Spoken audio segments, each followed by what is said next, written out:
Perfect.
Hey, y'all. Hey.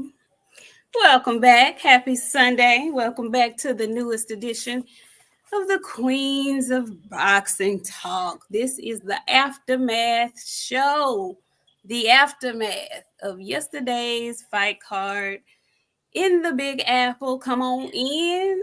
Come on in. Come on in the room. I know it's a lot going on. I'm sure it's probably other folks live and whatnot. But y'all been waiting all day, I'm sure, to see what it was the Queens had to say, what kind of assessments we took away from last night's fight card. Shout out to everybody who purchased the fight. Shout out to everyone who made it to the fight. Y'all come on in the room. Friend, how you doing today? How are you? I mean, what can I say? What do you want me to say? Am I okay? No, I'm not. I'm drunk. I'm coping. I'm dealing with this absolute shock of the fucking nation. I'm not well. I ain't well. I'm not good. No. I'm not good. No. One of us has to be good because I ain't good neither. Well, I will not be the stable one today. I'm just letting y'all know in advance. I came here to talk shit, just like I did on Friday. I hope y'all don't think an L is gonna take the shit talk out of me, because it's not. So I hope y'all are prepared for what y'all about to hear, because y'all finna hear it today. So come on in. You look great, friend. You look moisturized, like you've had a good moisturized weekend. I actually did have a good moisturized, pleasant, albeit minus last night's fight, weekend. I did. It took me a while to get to sleep afterwards. You know, my nerves was bad. I was jittery. I had to calm myself down, bring it on down, bring it on down, bring it on down, and try to get some shut eye. So I finally got to sleep. I can't even tell you when. But I feel good. I feel fine. You know, I'm disappointed, of course. We'll talk about it. But I'm good. Had a good weekend. So that's wonderful. Before you go too far, White Lies is in the chat, and I just want to know, White Lies, how do you feel now that the fucking fight has been announced? The one that you were so adamant about. Where's the motherfucking announcement? What, y'all all right? You all right? White Lies, you good?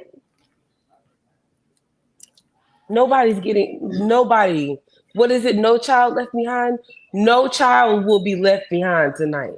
So I'm letting y'all know, moderators, the people with blue, anybody you see in blue, I'm letting y'all know in advance, as long as people are not coming in here bitches and hosing, please do not delete anybody. You will allow everybody to have an opinion tonight.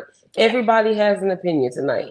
We all came in here to have an opinion, and we're going to do that tonight. And we're going to come back as Friday as cousins like we always do. It's going to get a little heated tonight, all right? It's going to get heated tonight. So buckle up, you guys, okay? Buckle up. Have your wrenches cocked. Now, the disclaimer has been given. Freely give your opinion in the chat as you see fit. Be respectful. That's the only thing that we ask. Be respectful. You could talk your shit, but be respectful, okay? If y'all spot anybody in here acting a fool, coming at the host sideways and shit, shoot their ass to oblivion. But other than that, we can all come in here and speak our piece because it's a lot to discuss, a lot to unpack. Some shit y'all gonna agree with, some shit you ain't. But we gonna talk about it because that is what we do over here on the Queens of Boxing Talk. So buckle up. Nakia, make them freeze. Corbin, how are you doing? What's up, Jason Pennywell? Sean Terrence, I see you. Dion Williams, how you doing? What's up, Harvey Johnson? He came in with the first super chat of the night. Big one. Thank you. He says, I can't wait. Break it down to where a 2-year-old will understand. We will.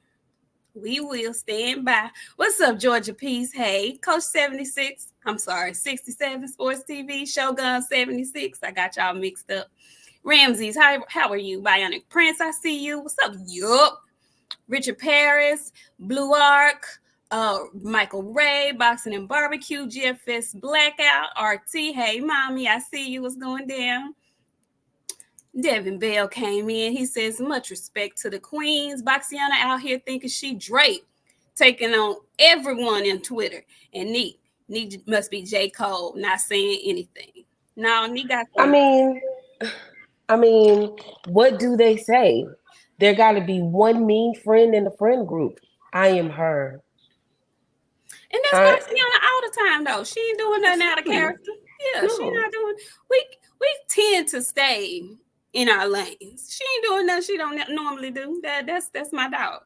What's up behind the lens? Boxer Sparring, Mo 2013, El Chivo. How are you? What's up, Young World? Pablo Escobar, Marcel Curry, Jay Townsend. What's going down? Tommy Tom, Black Truth. I see you. I don't need the consolation, but I see you though.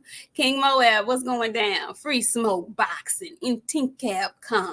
Rick Timms, what's going down? King Corleone, Dexter Haynes, Nebulous. Tiana Scott, hey girl, hey, what a surprise. Eric B, what's going down? Keith Tucker, Presidential Mike, Phenomenal Mexican, Ghost of 20. I see y'all coming on up in here. Hey, Courtney girl, hey. She 54. I see you in here too. And Ramsey's ex came in. He says Devin tried to fight Ryan instead of boxing. Absolutely. Ryan beat his ass. Yes, he did. Devin needs to sharpen his boxing and defense. Yes, he does. This should be a learning experience to come back better. Absolutely.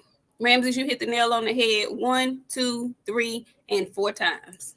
I have nothing but to say to that. Willie Williams, Chris, Free Smoke, I think I said, hey, Sugar Free Mars. Y'all come on in the room. It's a lot of y'all. If I see more of you, what's up, D1's Boxing? Shaquelle, hey, Jackie, how you doing?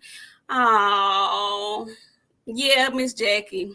I'm right there with you, Miss Jackie. I'm right there with you. Let's see, who else? Who else? Dank Father, I see you. Marilyn Paul, what's up, Ronaldo Stewart? I see you guys. Come on in. Hey, Brent Fox, showing support. Hashtag hail to the queens. Thank you, Brent Fox. We appreciate it. Presidential Mike came in. He says, Devin should rematch at 147. More punch resistance. Absolutely agree. Talib, how are you, Cunningham? It's going down. Bitch, his draw ain't broke. Don't come in here spreading lies.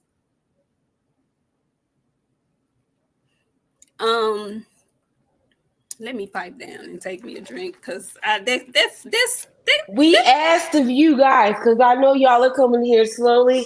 I will repeat myself again for the second time. What I'm going to tell you is, it came out so fast. Talk your shit. Get your shit off, but be respectful because it can go down in this bitch at any moment.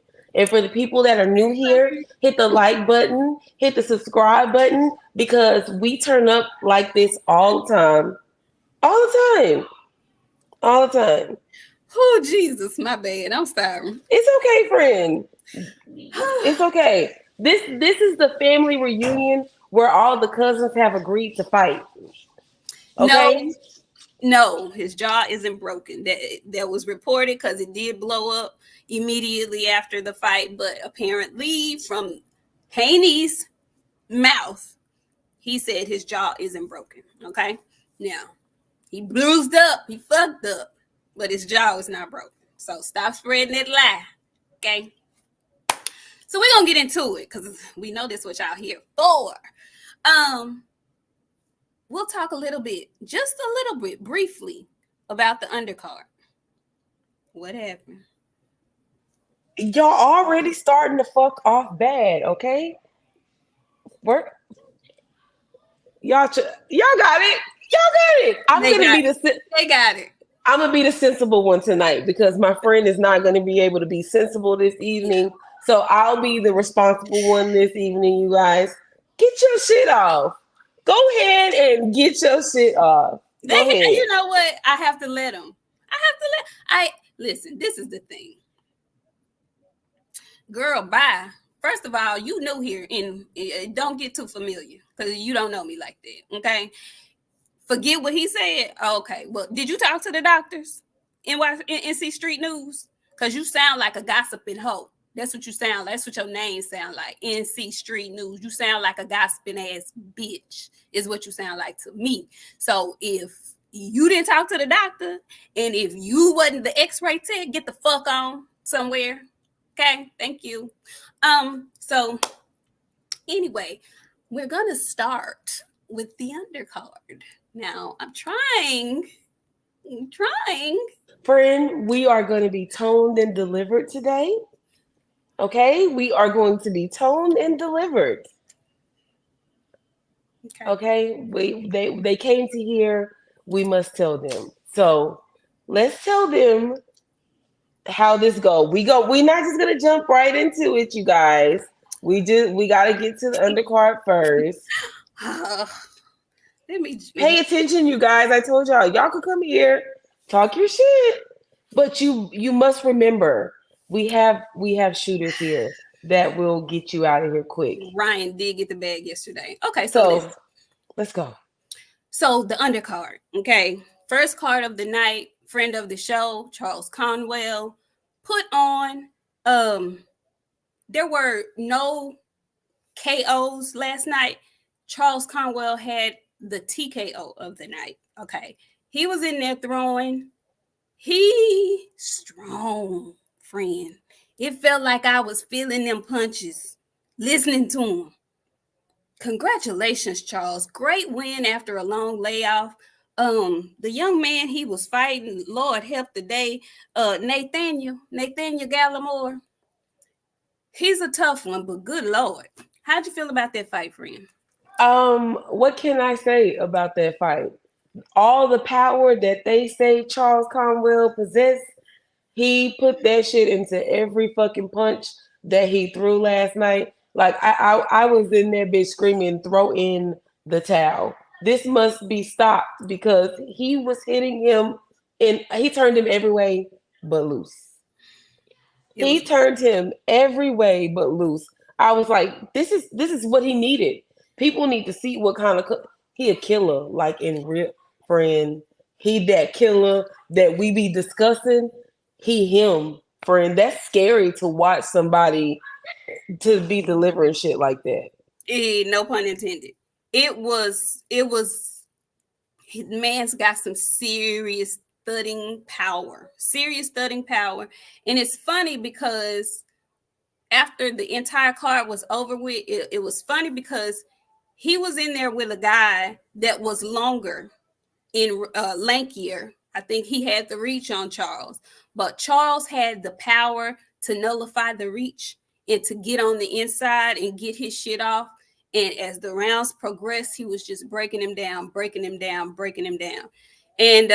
he eventually got to him where it was so bad they just had to call the fight off. He was just wailing on the man. So shout out to Charles Conwell. Great fight back. He'll love Nathaniel Gallimore. I think that's his second loss. He lost to Sebastian Fondora before. But shout out to both boxers. Hope everyone is fine, doing well, because he took a lot of punishment in that fight last night. Now, moving on. Can't wait to see Charles back in the ring. Hopefully he gets active, because I know that's really what he wants. He wants to be more active. So hopefully he gets another shot, and I can see somewhere down the line, hopefully them potentially making a fight with him and Virgil. I think that would be awesome. Anyway, so on to the next fight of the night.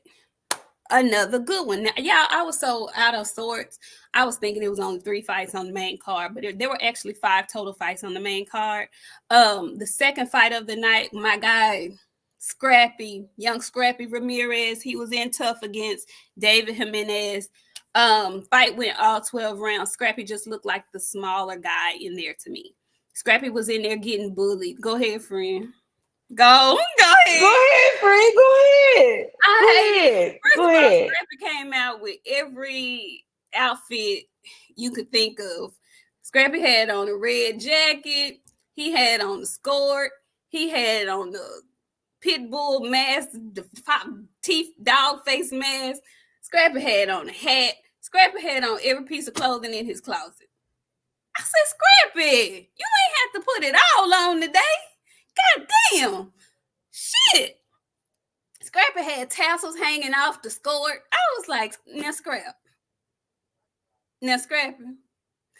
Anyway, Scrappy went in there and he fought a fight he should not have fought, similar to Devin Haney. Scrappy went in there and he fought a brawler when he should have been boxing him. He was in there phone booth style, and he just wasn't strong enough to be in there phone booth style with that man. Jimenez was bigger. He looked bigger. I tweeted towards the end of the fight that it looked like child abuse a little bit. Scrappy ain't no punk, though. Scrappy was in there being scrappy, but he just didn't have nothing to hurt him with. The dude looked super duper energized. And it was just a tough night in there for Scrappy. In a fight he didn't have to take. Friend, how'd you think? What you feel about him? Scrappy needs to stop hanging out with his cousin Reginald Prograde. He got in there and fought just like fucking Reginald. I say, come back, friend. Don't leave. Do not leave. Because you make it. You gotta get this shit tonight. Because you love you some goddamn Regis. Regis is a bad fucking influence. When I see Scrappy with Regis at Regis's fight, I knew. I was like, you know what? No, Scrappy, get away from your cousin. He got in there and looked just like his fucking cousin last night. I was like, Reginald, is that Reginald or is that Scrappy? Who done it? Who is this man? Scrappy did not look good. Scrappy did not look like himself. That pop, he didn't have shit. Scrappy was in there getting his ass beat to beat. And I was like, this ain't Scrappy. This is Reginald Program. He needs to stay away from his cousin. Leave Regis out of this, please. I will not leave Reginald Program out of this. I'm blaming this shit on him. And you know what? Scrappy just a colorful person. Did y'all see him get off the van with Regis when Devin and Regis fought? Scrappy had on a jacket, a vest, a scarf, a t-shirt, a wife beater, some jeans, some basketball shorts, some tennis shoes, a dress shoe, and a hat. Scrappy had all that shit on when he got off the fucking bus, when he was on the bus with his cousin. Scrappy, and he came out there and fought just like that, a jumbled fucking mess. I love Scrappy. He needs to stay away from his cousin Reginald. Is he letting him affect him, Fred? He looked like Reginald. He looked like I'm ready to get this money and go on vacation and buy me some more clothes that I can stack on top of each other. Hello? Scrappy. He did, though. He had on everything in his closet. Everything. I said, now, Scrappy. And then Scrappy got his hair braided, and I did not realize that Scrappy hairline was doing what it was doing either. That's neither here nor there. Friend, he had a roundabout, friend. He had the Stephen A. Smith. Scrappy, get away from your cousin Reginald. This is Reginald Prograde in a mini form. And you know what I didn't realize? I did not realize Scrappy was 2 feet tall, friend. I knew he was little. He's but miniature. Man, it looked like somebody got him, did him like this, and sent him on his way. He's just so little, like He little. He 115 pounds, friend. They not But that small. and Scrappy know how to fight. That's why I was upset because Me, I've seen him box before. He did not come to box yesterday. It's like he had made up in his mind, this motherfucker want to fight, I'm going to fight him. That's not smart. And we going to get there, but people last night on that card last night, people were trying to beat folks at their game, and that's not the way to win a fight. Okay, he could have easily, and I don't want to say easily, he could have made the fight a lot more interesting. He could have made the fight more to his style, catered it more to his style. I've seen Scrappy Ramirez box beautifully before. And I know he's, his record isn't a long one. He's still kind of new to the game and whatnot, but he's advanced enough to box. I've seen him do it, and he just didn't do it. It was like, well, he want to bang, I'm a bang. No, was not a good game plan. Was not a good game plan. And I have to, it's Sunday. We have to be critical. We have to be honest. I didn't like what I saw from his corner. His corner was giving him the impression that he was winning the fight. Keep doing what you're doing. There were no adjustments made the entire fight. He fought round 1 to round 12 the exact same way. Other folks did that too. We'll talk about it later. But Scrappy Ramirez took his first L yesterday. I think it will be a learning experience for him. What we did learn was that Scrappy is tough. He got some dog in him. He ain't no chump. He gonna fight. He ain't gonna quit. That's what we learned about Scrappy yesterday. I don't know if he need a change in the corner or what, because they did say on the telecast that his corner wasn't really with him taking this fight. They were not happy that he took this fight. So Scrappy wanted this fight. He the one that's been calling for this shit. Correct. Nobody wanted him to fight this shit. Correct. He was like, you know what? I gotta go out there. Give him all the credit for doing that shit. It's a whole lot of people that ain't doing that shit. So correct. So yeah. Shout out to David Jimenez, because he said during his post-fight interview he felt disrespected in the lead up to this fight. He said he wanted to be a part of the fight card activities and all the lead up and stuff. He wanted to be a part of that stuff, but they didn't invite him. So he used that to fuel his fighting style. He took all that shit out on Scrappy in the ring. He was not happy about it. Okay, so and that's disappointing to know that they treated him like that. If he made it on the fucking main card, you give him the same treatment you give everybody else. If y'all having an event and shit for the main card, why wouldn't you invite that man? I ain't like to hear that. I was very upset about that. Why would you do that? Why would, if you're going to invite a fighter to be on your card, the least you can do is take care of them. But apparently the shade is real over there at Golden Boy. Apparently the shade is real over there at Golden Boy. I don't know if y'all caught that. He said that during his post-fight interview. His translator translated that. He was upset about that. He felt like they downplayed him and they did not include him on all the pre-fight activities. I think that's fucked up. So congratulations to David Jimenez for fighting his fight, for making the fighter fight his fight, for getting the victory. And hopefully, y'all will start treating him like an equal over there. I was shocked that Deverenchenko was not even on the main card fight. I as well, friend. I was very much confused to see him way down there at the bottom like that. What's going on? The headliner of the undercard. I thought that was odd and strange. Let me get to some of these super chats and we'll jump right back into it. Hey, Writing Yogi. Let's see.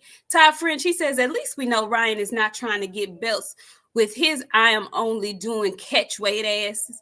The fight is at 140, but coming in at 144, 147, but at 154.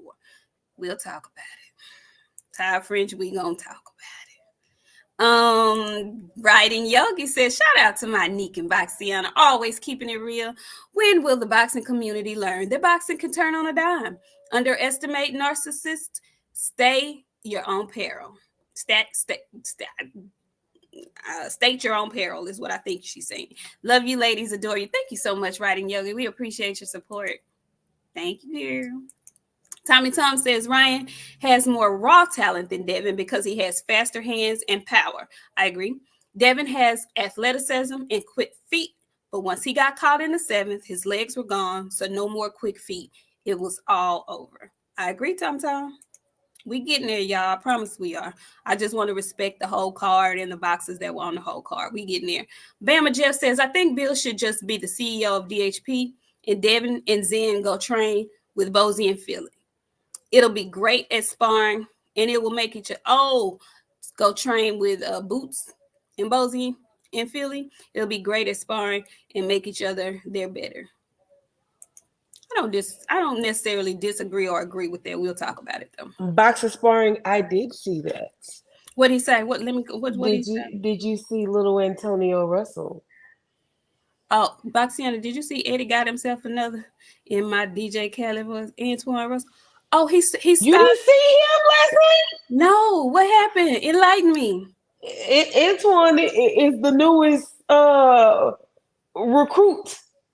He signed with Matchroom? I don't know if it's official yet, but he was over there doing interviews, and you know they don't pull just anybody up for no damn interview. They only interview their fighters. Oh wow. I was like, wow. Okay. Little Gary Antoine Russell. Wow. Okay, so here we go. That's even better though. Much competition. That means there's a lot of competition over there at Matchroom. He needs to get active. They are going to match you. If nothing else, you're going to get action over there. So I'm not calling it a bad move. All I know is it looked like Eddie Hearn is infiltrating the U.S. Yeah, he really is trying to take over. But it's a market for him to take over. People be dying for PBC fighters to leave PBC. Let him go to Eddie Hearn. Hearn. Go off, make your money. Go off, make your money. Go off, make your money. So the next fight of the night, after Scrappy and David, was the Bully. Beck you know that's my guy, Beck the Bully. Like Beck. Friend, Beck last night, but those cuts, Beck. Those cuts last night, head clashes are crazy in boxing. Like you wouldn't think bumping heads with somebody will bust you open like that. My mom was like, you can see his meat. Look at his meat. I was like, calm down, mama. Don't say it no more. She was like, it's just hanging out. Like, but then when I went and looked, friend, you could actually see up in his shit. Yeah, it was filleted open. It was filleted open. It was gross. But babe, I want to see him progress some more. It looked like he just consistently stays the same. Like he just good. Like he go in there, he do what need to be done, and that's it. Like I want more from Beck. Like I need the excitement behind him because he's good. He good, but he just is consistent, friend. There ain't no. It was interesting to see him in there with somebody who wasn't scared to swing back at him too, because he's normally on the attack. Last night he was getting some resistance. Old boy was throwing back. It wasn't necessarily hurting him, but it was enough to cause him to pause. And his opponent had a cut as well. I think the fight ended up getting stopped up because of the cuts, right? But you know what's crazy? They stopped that because of a cut. But goddamn, Tim Tszyu was about to lose his fucking life. Baby, Tim Tszyu was needed to be in ICU. You can't tell me otherwise. That was a lot. And they just let that shit go. Tim looked like Carrie by the end of that fight. And they was like, you know what? Hey, fuck it, he good. Let him go. That meant, you know what, friend? You know how you are about like sticking them Q-tips in the shit? Oh, They stuck that whole Q-tip in back eye and wrapped the meat around it. I was like, whoa, this don't hurt. I done had a couple of cuts, friend, and I know how cuts feel. That shit was insane to me. yeah, it was bad, and it was right on his lid. It was right his eyelid, so it was filleted. Listen, I say all the time, in order for somebody to wake up in the morning and decide, make a big life choice and say, I want to be a boxer, it's got to be some parts of you that just ain't really firing on all cylinders. There's no way I would wake up and say, yep, I want to be a boxer. Like, I want to do this kind of hard training and then be professional and then go in there and take shots to my body and my head and make that my, my ambition in life, my dream, my hope, my aspirations will be boxing. Ew, brother, ew. I don't want to be bleeding like that in the front of the world on national television where everybody can see me. Yeah, And the way people remember me is I look like Carrie. I had a gay. that's rough. That's rough. Friend, come back. Come back. And yes, it is. I have my moo on for the show because, honey, I'm as tired. Here, I'm tired. I'm wore out from yesterday. Okay, I'm exhausted. Yes, it was a little. It's like I got my moo on. Y'all better be glad I put a little gloss on my lips because, honey, I'm tired. Okay, friend, come back. Anyway, so moving forward, co-main event of the night: Arnold Barboza versus who did Arnold Barboza fight? Arnold Barboza fought the Irishman. I can't remember his name. Me and my man were calling him Big Bird last night. Okay. Who was the guy? Thank you, Writing Yogi. Who was the guy that Barbosa fought last night? What was his name? It started with an M, I thought. What was his name? Yes, Barbosa lost big time last night. They I can't gave remember him a his gift. name. What was that gentleman's name, y'all, that Barbosa fought? It Tell started me. with Yes. an M. Teach, that was the McCombs. Thank you, Boxing McCombs. Okay, I Sorry. knew it Thank you was so an M. much. I know he was from Ireland. He put on a great clinic last night. He boxed his ass off last night. I could not believe Arnold Barbosa ended up getting that decision.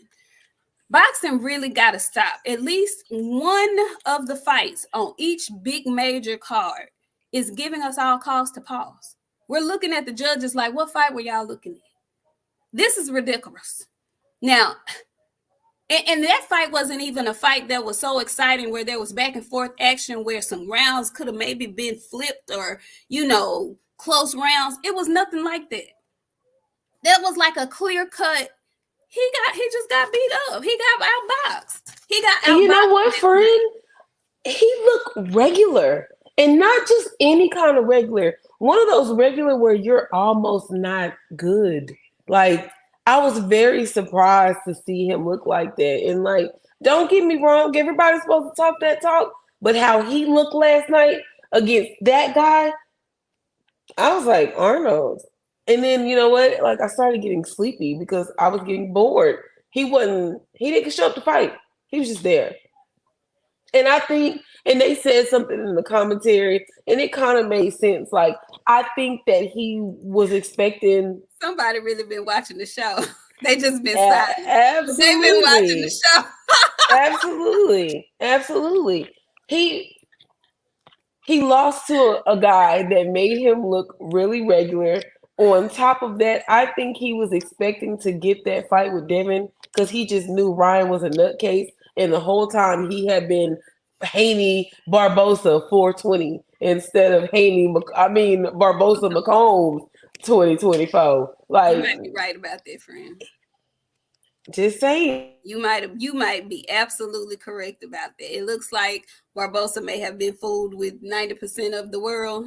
And he was thinking he maybe, but even with that, if he was with what he did last night, he wouldn't have beat David like that. That was awful. And you know what? Shout out to Steve fucking Willis. Steve Willis is a perfectionist at his job.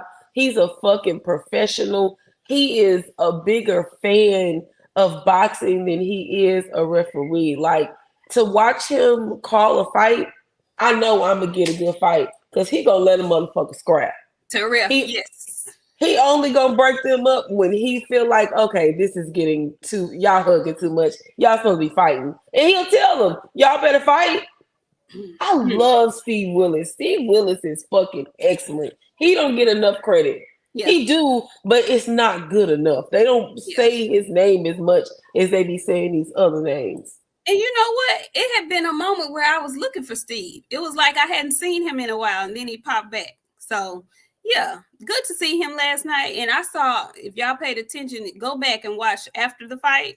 He was over there talking to McCombs after the fight, and it was kind of like he was giving him a little encouragement. He probably told that man he won that fight last night, because I absolutely think he did. But, you know, we keep moving forward. Arnold Barbosa gets a very questionable W last night, and McCombs goes back to Ireland. You know, hopefully they lined his pockets well for the decision that was made last night. And so with that was probably the least eventful fight of the evening, leading into the main event. So there are a couple of things that I took away from the main event before the ring walks even started. Okay. We can talk about the entrances coming in from both boxers. Ryan came in with a shirt, says rest in peace. In the back has Devin Haney's birth year and 2024. He is continuing his assault, his trolling assault, continuing his trolling assault. He's been trolling, and I can say this now today for sure. He has been trolling this entire build up to this fight. Okay. I told y'all, I tried to tell everybody that there was nothing wrong with Ryan Garcia. I did not believe a word of what he was saying. There was nothing that in my mind said he was incompetent, that he was mentally challenged, that he was mentally ill. I always thought that this was a big major troll, sometimes in the wrong way. He went overboard. It was like, I don't know if this is selling the fight. This is not helping the fight. I don't know if you think this is helping, but it's not. I never thought anything was wrong with him. I didn't. Friend, you actually thought something was wrong with this man, right? Absolutely. I thought he was mentally ill. I still think he's mentally ill. Some off in that boy head. But you was right. He was just building and selling the fight, which was a crazy way, because they sold that bitch out, if I'm not mistaken. Well, I was going to say that too. Looking at the fight last night, looking all around, listening to people who were actually in the event. I was not there. I was just watching on television. It looked like it was crowded and packed and sold out to me, but I wasn't there. But I've heard numerous people who were actually in the building say that it was sold out. Okay. There was no like empty seats around. So I don't know if scalpers initially, bought up all the tickets and had to resell, whatever the case may be. It wasn't empty in there. Okay. It looked like it was sold out. Now, I don't know what the official numbers are. Nobody knows what the pay-per-views are, anything like that.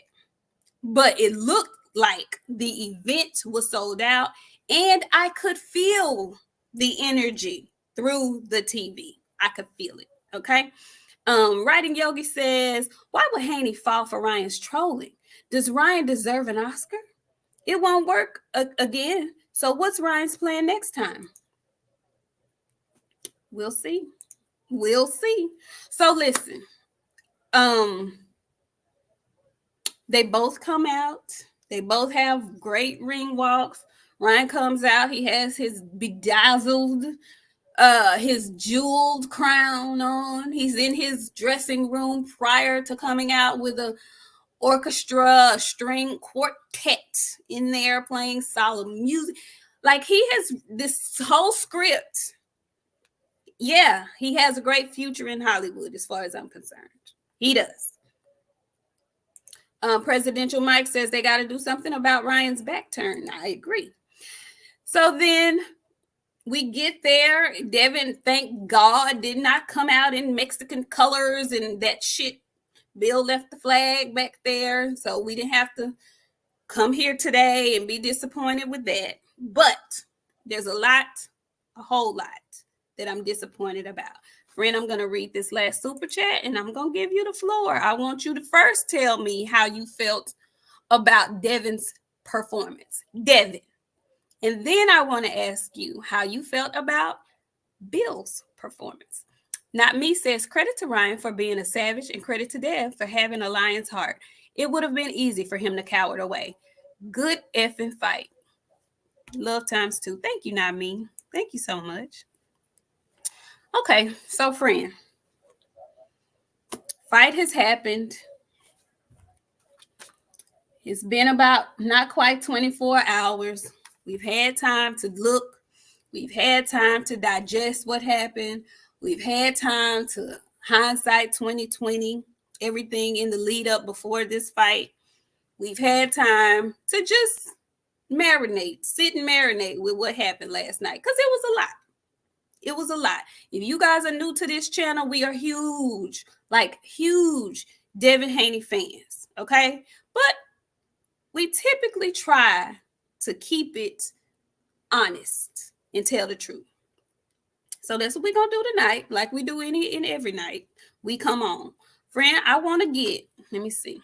Not last, but this last super chat. Ramsey says, even though Ryan won big, both of them need a lot of work. Can't disagree with that. Friend, how did you feel about our guy's performance? How did you feel about Ryan's performance last night? What do I say about this honestly to make it make sense? Shout out to Ryan. Ryan, you did exactly what needed to be done. You did what you were supposed to do. You did exactly what everybody thought you were not capable of, because nobody thought you were capable of beating Devin Haney.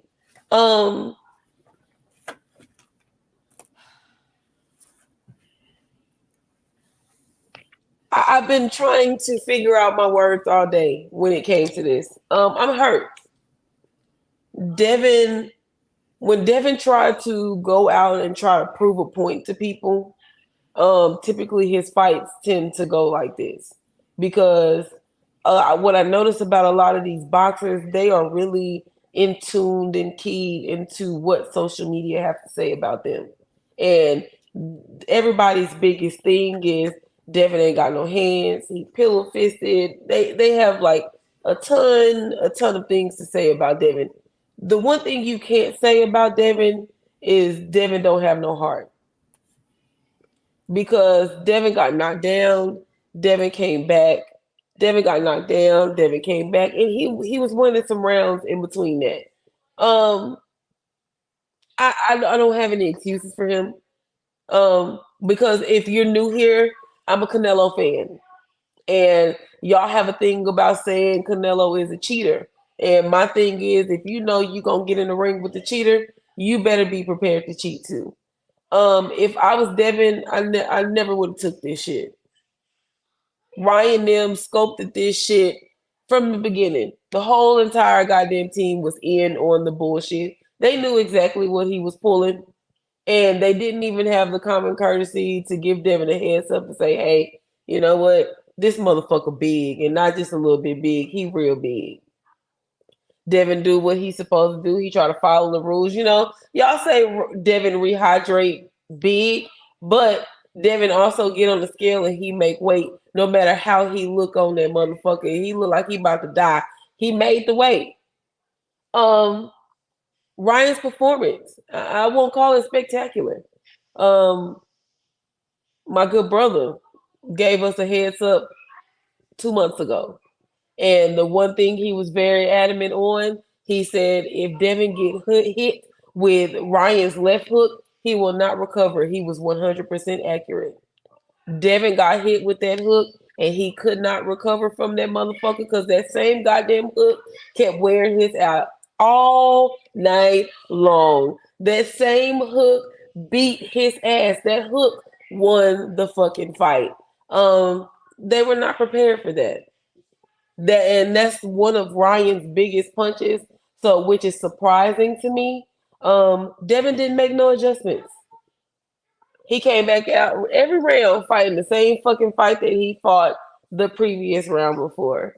I was concerned. Um, Ryan did what needs to be done. Like there is no this fucking Philly back shell that he doing. That shit working for that nigga, man.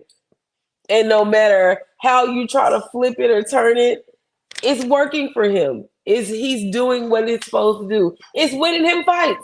We saw it with Duarte. He turned around and did the same shit with Devin, and he capitalized on it. I can't take nothing away from him. I'm not going to take anything away from him. But Devin should have said, you know what? Nah, I'm not taking this shit. Fuck y'all. And honestly, y'all new here, I say fuck everybody. So I wouldn't have gave a fuck what anybody thought about me for not taking that fucking fight. But he did because Devin got a big ego. His daddy got a big ego, and it's hard to bring that shit down once you up in the air. I'm disappointed to see people celebrate losses the way they celebrate. And they not celebrating the loss because Devin lost. Kinda, but it's more of a loss to give it to Bill than to give it to Devin. They hate Bill. And last night, Bill got a taste of his own medicine because he's doing what a promoter is supposed to do, which is promote his kid. He's supposed to get out and tell y'all that can't nobody beat his kid. He's supposed to tell y'all that his son is the greatest in the world. But it is what it is. The celebration is real. Everybody wants to celebrate. But Ryan did what he was supposed to do. And I will say this, because y'all always say we don't give Devin them no criticism. Bill, no criticism. They can't do no wrong over here. I say this to say that. Yeah, he's supposed to promote his son exactly the way he's promoting his son. That's what he's supposed to do. And you know what? It worked. Because it got y'all so fucking in tuned into hating Devin. Y'all watch that fight just to see him lose. You muted. Say it, friend, so they can hear you. Invested. They are invested. A man told me today that he hate Bill. Y'all hate these people that y'all ain't never even met before. They ain't never wronged you, harmed your family. The only thing that this man is doing is getting up, talking the shit that he's supposed to talk to promote his fighter. And it got y'all so far in y'all feelings to say, y'all saying things like, I hate this man. I hate Devin. Do y'all know, like, hate is a real word. That shit's strong. And y'all saying this shit because of the shit that this man is talking for his kid. The same shit Don King did. Don King didn't give a fuck. Low blow, blow, blow. He gonna say what the fuck he gotta say to promote his fighter. But that's neither here nor there, because now we gotta get down to fucking business. I said all that to say this. I have not this I said this after the Loma fight. I love Devin. I love Devin. That's my nephew. I love Bill. That's my brother. It's time for Devin Haney, the man, to make some executive decisions when it comes to his career. And when I say executive decisions, he needs a trainer. His daddy has brought him to a great place that not too many people were able to take their fighters. You did that. It's time for Devin to tap into his greatness, and Bill can't do that. He can continue to be his promoter 100% full fucking time. I love what he's doing for Devin. I love that he's keeping Devin's name in these people's mouth. But when it comes to that corner, I was so fucking disappointed last night. And Devin was in that fucking corner and he was looking for his daddy for some fucking advice. And Bill says, stick to the game plan. The fucking plan is not working. Has not worked. What do we have next? And that has been my concern from the beginning. What is plan B? There was no plan B against Loma. It was stick to the game plan against Loma. And that was one of the most, what is the word I want to use? That was one of the most judged fights that Devin has had. They still don't think Devin won that fight. And especially not now. They especially don't think that Devin beat Loma. Now, he needs somebody that can tap into that greatness because Devin is great. He needs somebody to get him over that stump now because we're at a point now where we're at a stump. We saw this same shit in the corner against Loma. And like I said, I was disappointed. Just like I was disappointed when they fought Lenore's and we figured out they didn't even have no fucking ice in the corner. We came in that Sunday, we were so fucking mad at them because they didn't have nothing to help that baby recover. They had nothing for him last night. Like y'all have to make some executive decisions about y'all lives and about y'all careers. You can love your people, you can include your people in on your shit, but sometimes you gotta have some extra eyes on you too. You have to. It's imperative that you do.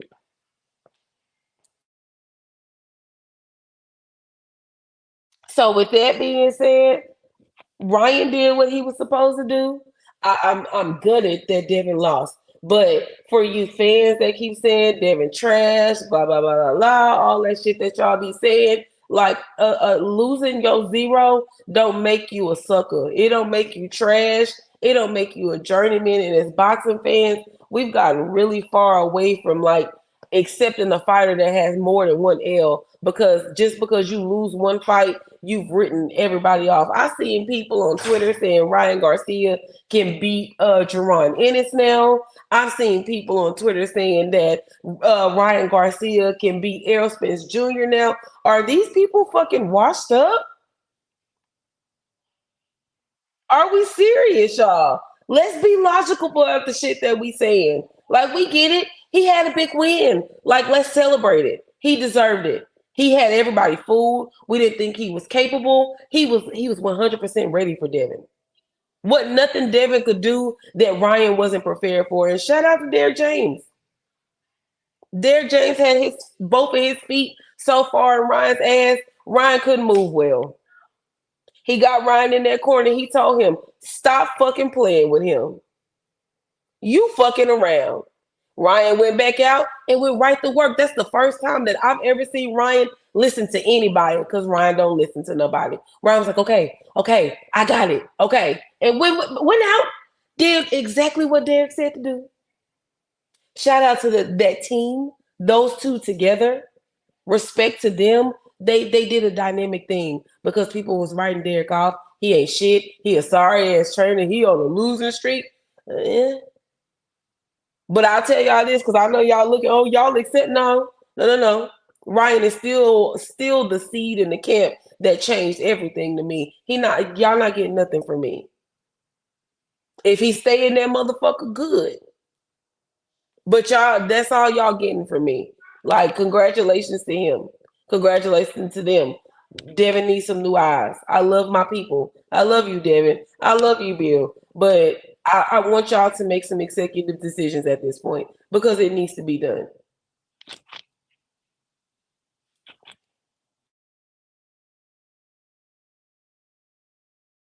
Well, I'm gonna read these super chats and then I'm gonna give my take. Ramsey says, even though I read that earlier. Presidential Mike says Ryan's got some Tyson Fury in him. Mm-hmm. Hey, I am Legend Boxing. He says Ryan was gassed after the second round. He was just explosive. in the right moments. I won't disagree with that. Hey, L9, he says, Dev got extreme defensive holes, mid, close range, and in the pocket. It's a problem. Them boys at 147 who are long and rangy like him will be a problem. Okay. Todd French, he says, facts, Boxiana. I would have sent Ryan overweight ass right to the house. Boxing is always celebrating mediocrity. Celebrate a motherfucker that came in overweight. Yes, they did. They acted like it was nothing. Devin Bell says, talk your shit, queen. All facts. Better do it now than later. By the way, Dev had no answers for the left, and that is on Bill. Devin Bell came back. Devin Bell said, question for both of y'all. Who do you think would be a good trainer for Devin? Friend, who do you think would be a good trainer for Devin? You know what? Honestly, I want to see Devin over there with Bozy. I think they look good together. I think it's something that Bozy got for Devin that Devin could eat off of. I don't want to see Devin with nobody else but Bozy.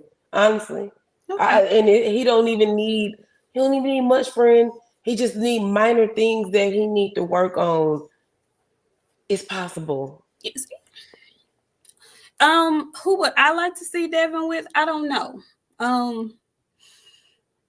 We talk about, or I listened to BOXIANA talk about maybe having some more eyes on him.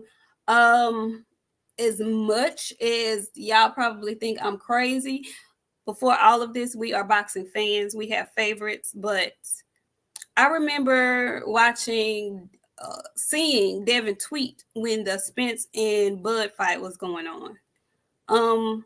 I wouldn't be mad at him if he went and saw what Bomac had to offer. Bomac and that team. I wouldn't be upset about that because those are 3 eyes, not one. I would also like to see him. It's a tough one. I'm gonna just stick with that one. I'll say down there in Omaha would maybe do him some good, but I'll further discuss when it's my time to talk. You know what? Wait, friend, hold on, because let me address like three things real quick. Go ahead. I just want to say something to you guys. Y'all got exposed, bitch. 713 Steel Skills. Who are you talking to? No, I don't know who. I don't know. Y'all are in here saying y'all say stuff, and y'all expect us like not to like say anything and address it. We never said anything about Devin's chin. I hadn't mentioned Devin's chin not one fucking time. So for you to make a statement to say something, you not being real because you didn't mention Devin's chin, I never mentioned it. And if you watch this show, you know how I feel about Devin's chin because I've said it previously. I'm not getting up here to shit on nobody. We're not here to shit on a fighter. And if that's what you're expecting to hear, we gonna give some constructive criticism. We're not up here to shit on nobody. That's not what we do after a fight. We give an honest assessment after the fight. Y'all don't be a fucking clown because we got time and we'll take away from the shit that we got going because my friend not gonna say shit. But me, I'm gonna call y'all bitches, okay? And I don't want to be in the habit of calling anybody a bitch because you so tender about fucking boxing that you can't listen to what people are saying. So we gonna have good, honest conversation tonight. Y'all gonna be respectful. We gonna be respectful. If not, we just gonna have a bitch fest in this motherfucker. And I don't think y'all want to have a bitch fest with me. No, they don't. You might want to do some research before you want to have a bitch fest with someone like myself. So we gonna have a cousin argument, you guys. And we gonna come back and we gonna get that shit together. Okay? That's all. That's it. That's it. We're not gonna talk. We're not gonna shit on Devin. We not gonna, if y'all say Devin ain't got no chin, okay, we might agree with you. We might not. But what we not gonna do is get up here and shit on nobody that y'all are weird. And I say that so much. Y'all be so ready to fucking suck dick. It's crazy. And then y'all get mad when I say shit like this. But y'all be letting these fucking niggas wear y'all like pants in your mouth. You wake up in the morning and you open your mouth and your fucking favorite fighter slide right into you and wear you all fucking day. Y'all Y'all relax. love to say people don't have a chin, and I don't remember nobody getting knocked out last night. We never, but I know, not knocked out. He got knocked down, He and got that's not knocked even down 3 good times. Got rocked early in the first round. okay. Big No ups. You know chin, what? We would no chin. no big ups. We was gonna let you make it, but we gonna let my people handle you, and they're gonna get you out of here. Cause one thing about it, we not being disrespectful to nobody, and we didn't say we gonna have good boxing dialogue in this bitch, or you can get the fuck out. Just That's like all. that. That's it. We That's having a good like time. We not on no racial shit. We not talking about no LDBC. We not mentioning none of that shit. We talking about boxing. that. We giving constructive criticism about our people. I don't give a fuck about none of that shit y'all talking about. Either At come all. in here and act like you got some sense, or get the fuck out, and we gonna continue to party. Go ahead, friend, because now you get tell these people what you think. Ramsey's X, he says, I completely agree with you, Box. I know you two may not like Bomac, but Bud's teams are great strategists and will work wonders for Devin. Plus, Devin and Bud have a good relationship. They do. And that's what I'm saying. I noticed that during the Bud and Spence fight. So, yeah, I think that would help him a lot. I do. I can't even lie. What else? And Ramsey. you know what? HB voice the reason Devin not getting excluded from a goddamn thing. What we telling you is like we tell everybody. Everybody got a fucking opinion. Okay? Wait a minute. What? Sometimes y'all opinion is more than a fucking opinion. Okay? We're letting y'all say whatever y'all want to say. Unhide him, Devin. Let him make it. What I'm telling you is say what y'all gonna say. Devin is not being excluded. I just told y'all this motherfucker got beat to me, and it's still not good enough. Y'all want more. We gonna tell y'all about it, but we not kissing no ass. And if you want an ass kissing channel, go over to them fucking niggas with them 8-up hairlines. We not kissing no ass over here. Okay? Okay, so listen. This is it's a lot because I am a huge, when I say huge Devin Haney fan, huge Devin Haney fan. But this is boxing, and anything can happen in boxing. And I'm not even a year removed from getting my heart broken when one of my other favorite fighters didn't fare so well in Vegas. So here's what I have to say about everything. I feel like Devin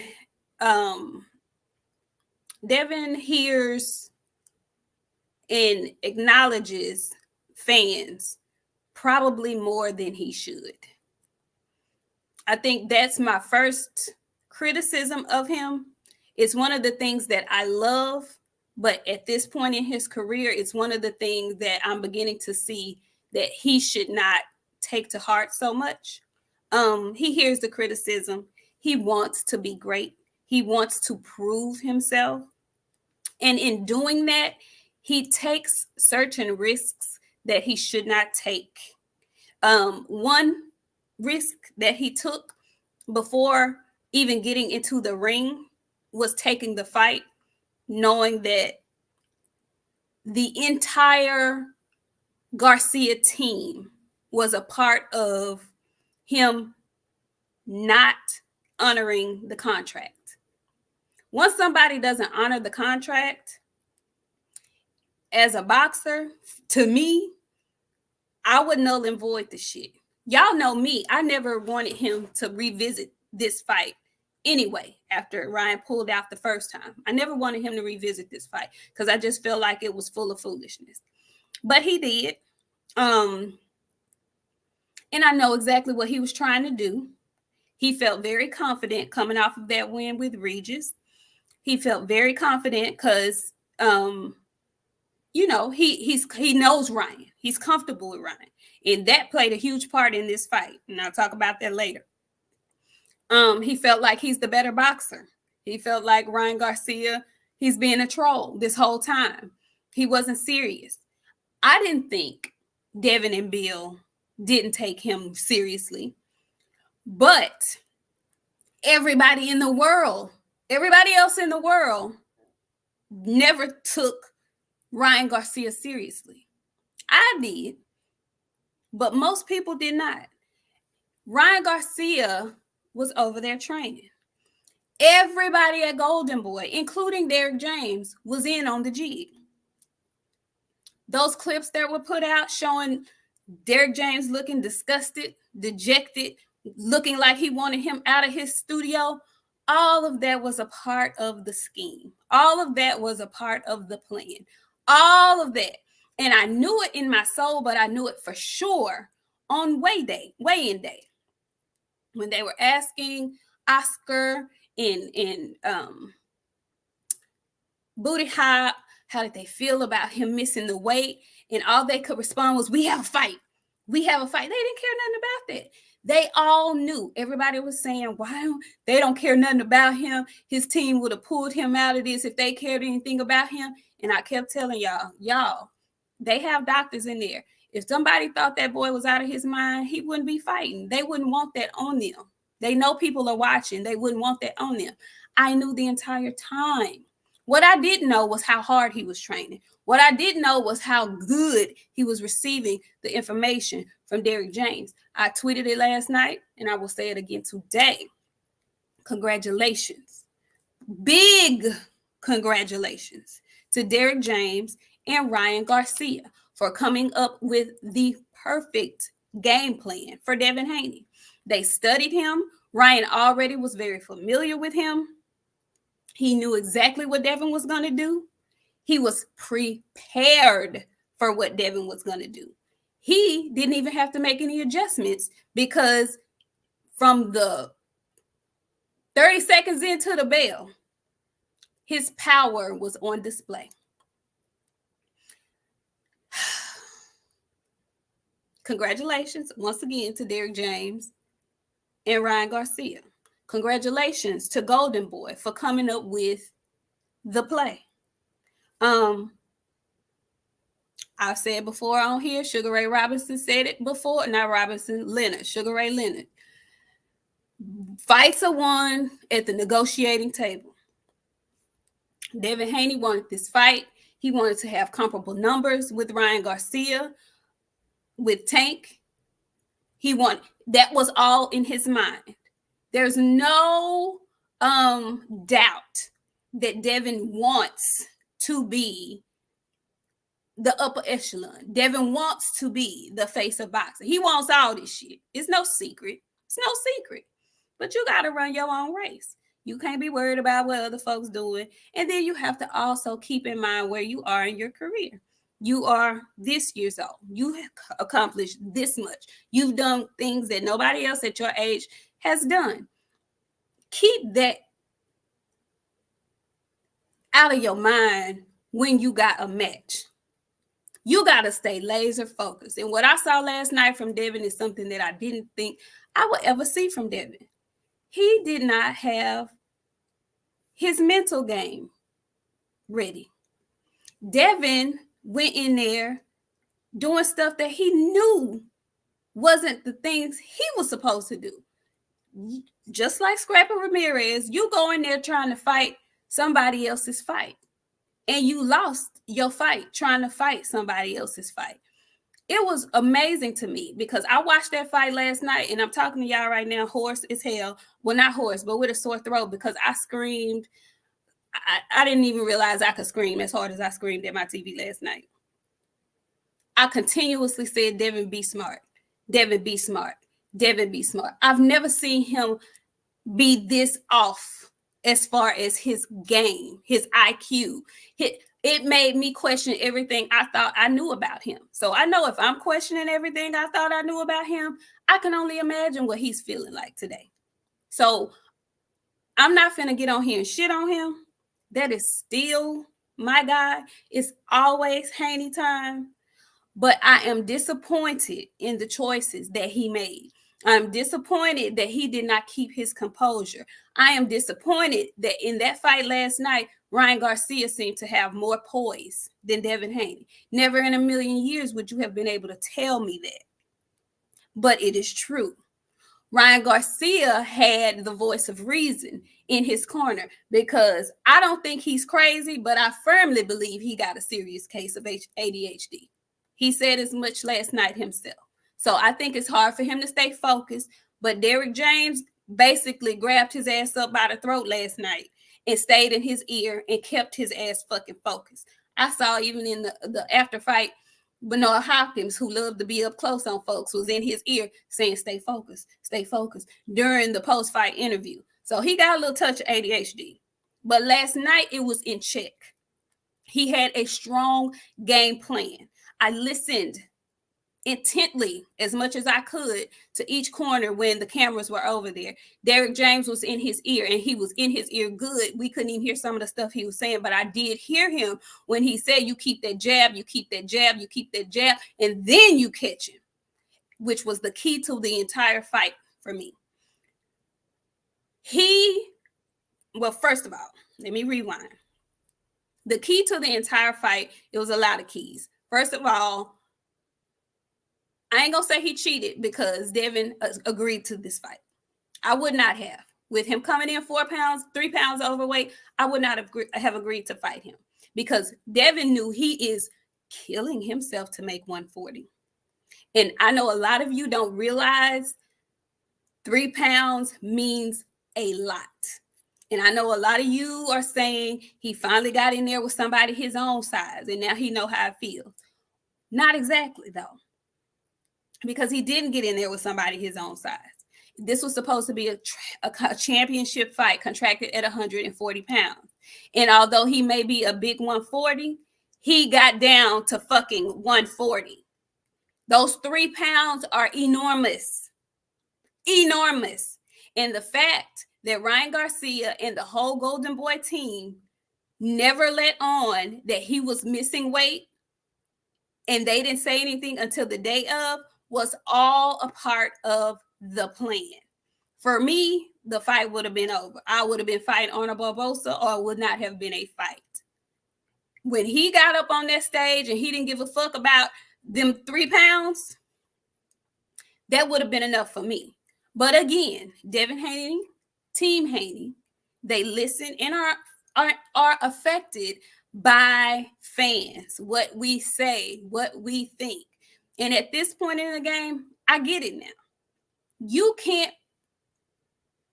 cannot focus your career on that. And I'm not saying they focusing on it, but that was a part of the decision to go ahead with the fight. They didn't want to get the backlash of the fans saying, oh, they didn't want the backlash of it seeming like Haney pulled out of the fight, when really Ryan Garcia did not live up to his part of the agreement.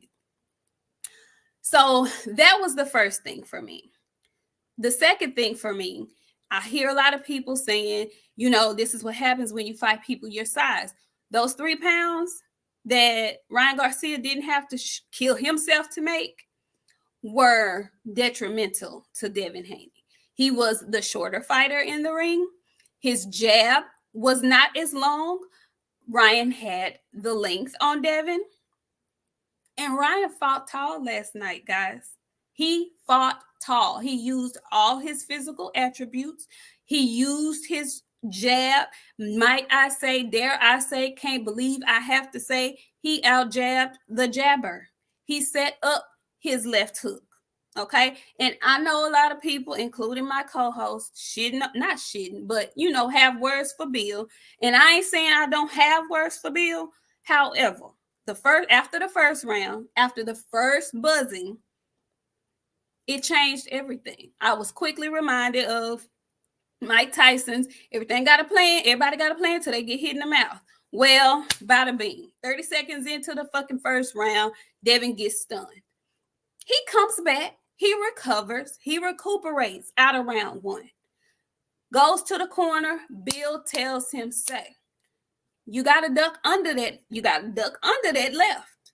You got to go under that left.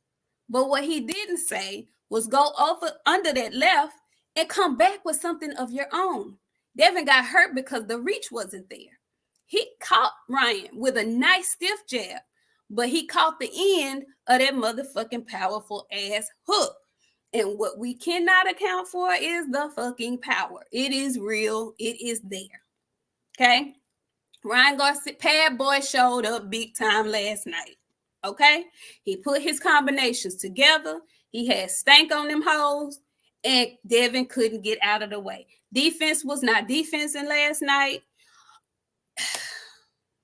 But this is what I will say, because I had to get up. Today was a better day for me. I wasn't able to watch Earl fight for months after it happened. I got up this morning and I rewatched the fight. Devin clearly lost round 1, but he came back and run rounds 2 through 5, and he looked like he had regained some shit about himself. But the whole time last night, I felt like rounds 2 through 5, I was on edge the whole time. But, it was my nerves and shit. When I watched it back today, he won rounds 2 through 5 very comfortably. What he could not do, the distance and reach didn't quantify. He couldn't get his distance. He couldn't get their reach down. And for me, it felt like he was trying to play get back. You can't play get back without power. You can't do that. When you don't have that kind of power, hurting power, and he stung Ryan. That was another thing that I noticed. He stung Ryan. And I don't know if this was a turning point in the fight for Devin. He thought he was thinking too much. He stung Ryan, but he didn't hurt Ryan. He stung Ryan, but he didn't hurt Ryan. And when he stung him, Ryan was like, let's go. It like amped him up. Like his psycho got turned on. So then you have to contest with that. And you have to contest with the fact that this man can hurt you. So now you start taking chances. You start doing things that are completely out of context for you. You, Devin, are supposed to be Mr. Cerebral. You, Devin, are supposed to be the high IQ guy. You, Devin, are supposed to be the superior boxer. I didn't get any of that after round fucking 5. Once he kept getting hit, the legs were gone. The mind was gone. And when you don't have one-punch knockout power, you are at the mercy of your opponent who does. And so he was caught in a real bad place. And I feel like if his mind was right, if he wasn't trying to, show somebody something, if he wasn't trying to please fans, it could have been a different fight. It could have been a different fight. But defensively last night, he wasn't there. I've seen him. He just wasn't there. Now, I'm not ready to say, oh, Devin ain't as good as y'all thought he was. Devin was exposed. And I know, and I ain't mad at y'all for saying that. I'm just not going to say the shit. He picked the worst night to have a really bad night. And it was against an opponent who has hand speed and who has power. Bad combination. Bad fucking combination all the way around. You know what? I was thinking that same thing too. It felt like the lights might have been too bright for young Devin. And that was surprising for me. That was very surprising for me. It felt like it's something about them New York lights. It's something about them fucking New York lights. It's something about them New York lights because they fucked Anthony Joshua all the way up. But this is what I have to say to Champ. His saving grace is that he retained his championship. And that's strictly because his opponent broke the contract. Okay? I think his next fight with Sandor Martin, which is his mandatory, is a good fight for him to get back in the win column. I think more than anything, Devin is going to have to rebuild his mind. I'm with you, friend. I'm not against him maybe bringing in a new trainer or going somewhere else for some more training. I'm not against that, but I'm not going to necessarily say he needs to cut Bill off in the training department. Maybe he needs somebody to step up and be a lead trainer. Maybe Bill can step back and not be the lead trainer, but still be involved. But I do agree that he needs a different set of eyes on him I'm not opposed to that at all. It was a bad night. It was a bad night. I'm not ready to throw in the towel and say, he ain't who y'all thought he was and all this, that, and the third. I ain't ready to say that. Now, his chin issue, it's not a good idea to get hit with a motherfucker that got power. It's not a good idea to get caught flush from a motherfucker that got power. And it's really not good to do that when you have, drained yourself to make a weight, and this strong ass motherfucker didn't. It'd be different. Maybe the punch wouldn't have had as much steam on it if them 3 pounds wasn't available to him. I don't know. But I just feel like Devin got out negotiated in this fight before he even got in the ring. And that played a huge part in what happened inside the ring. And once he got clipped, it feels like if there was a plan, it was null and void. And the thing that pisses me off about everything is how do you get clipped with the one punch that everybody know he finna throw? I think that's what did it for me. I think that's what did it for him. He was disappointed in himself for getting caught so early by the one punch that everybody knew was fucking coming. So, just a bad fucking performance all the way around, Dev. We still here though, baby. We still here. We gonna be here. Regroup.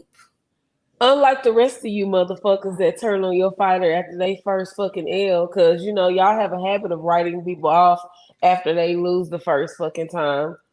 Ain't no change up. Ain't no change up. And while you take fans in the fucking comments doing all that ha and he, y'all got a motherfucking problem on y'all hands on the 15th. So I wouldn't be so loud because upsets are very much happening. So pipe down in the comments because I see y'all.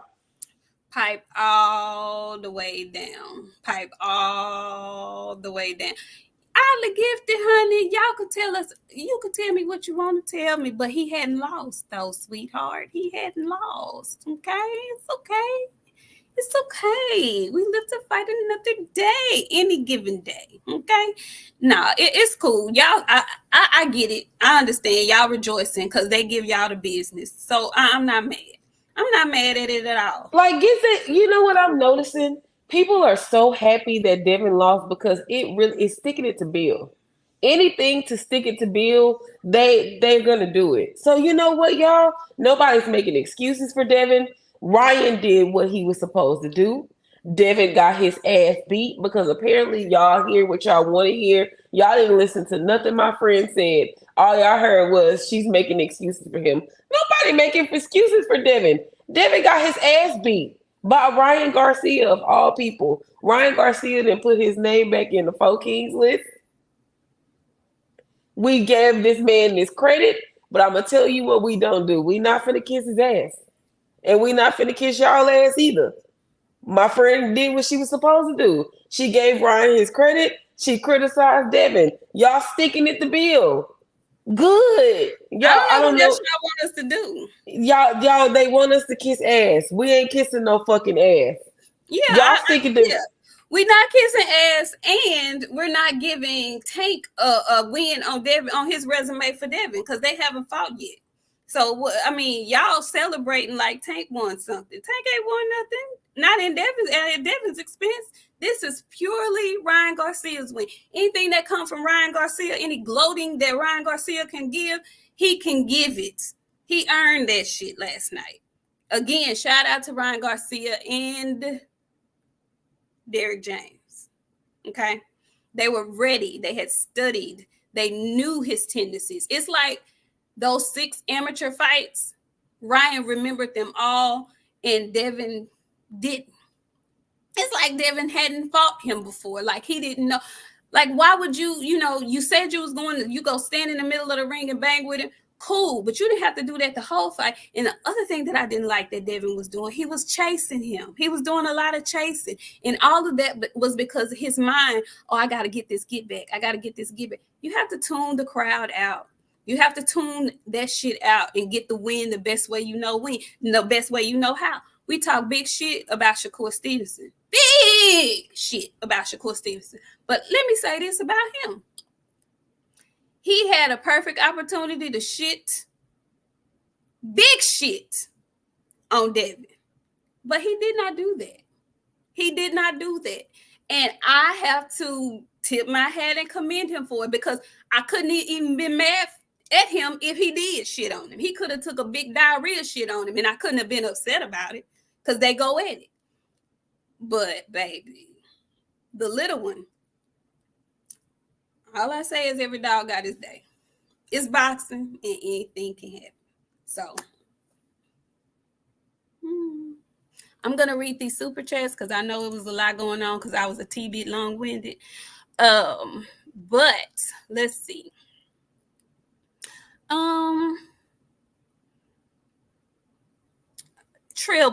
Hey Trillium, he says, salute to y'all ladies. These weirdo meat gobblers have went over the top. Devin lost because he got dropped 3 times due to defensive mistakes. DHP. Simple as that.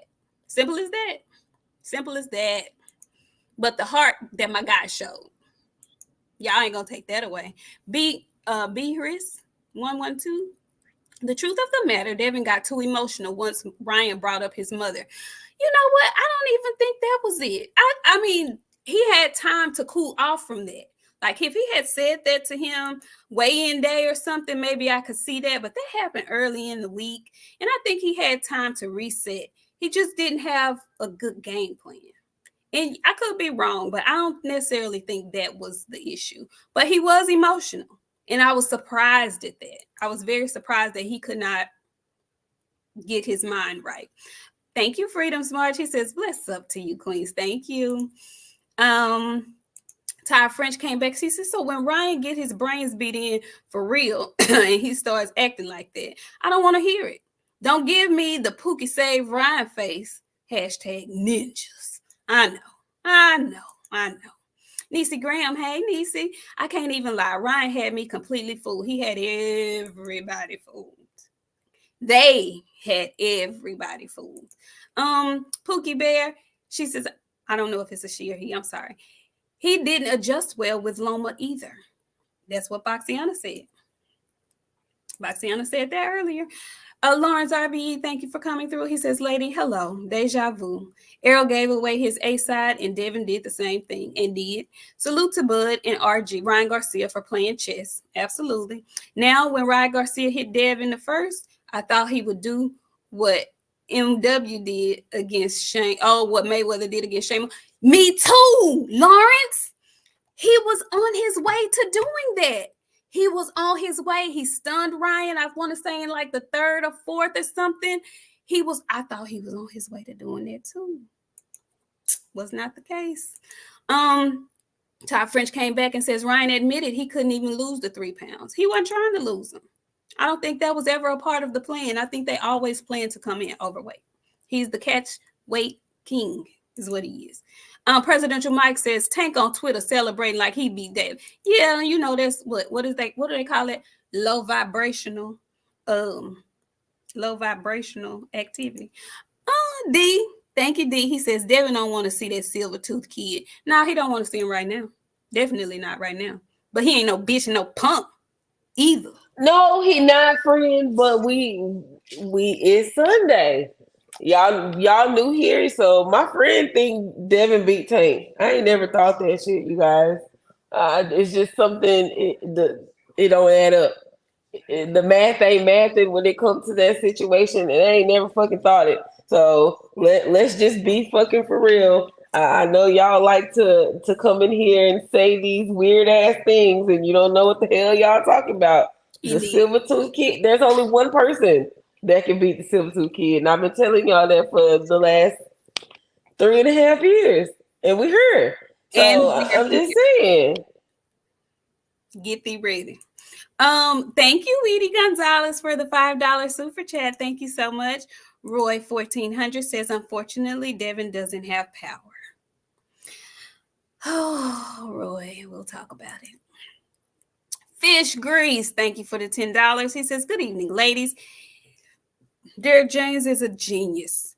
He told Ryan to keep turning his back to break Devin's rhythm and walk him into that hook. Tell Bill time to bring in Blu-ray. For real. J Pitt City. He says a lot of casuals all over social media today, devoid of any logic, as to be expected. I expected that. I expected that. Um, Friend, how do you feel about Devin's power or lack thereof?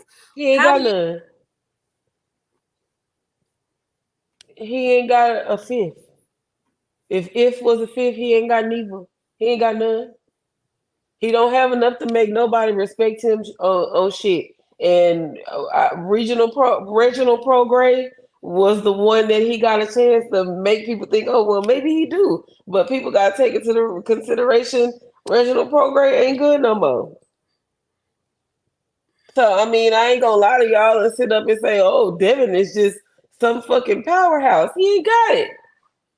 He ain't got none. But I love him. He can box.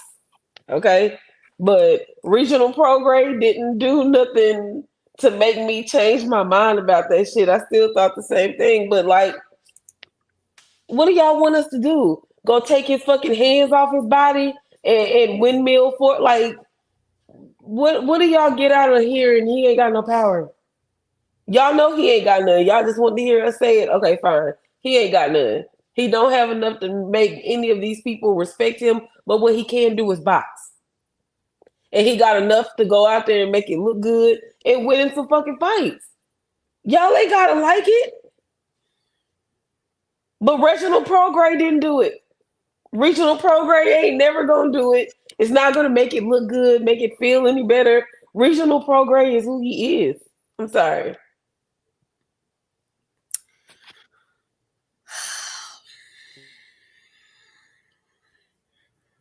are you done? What they want us to get out there? They want us to say, they want us to lie.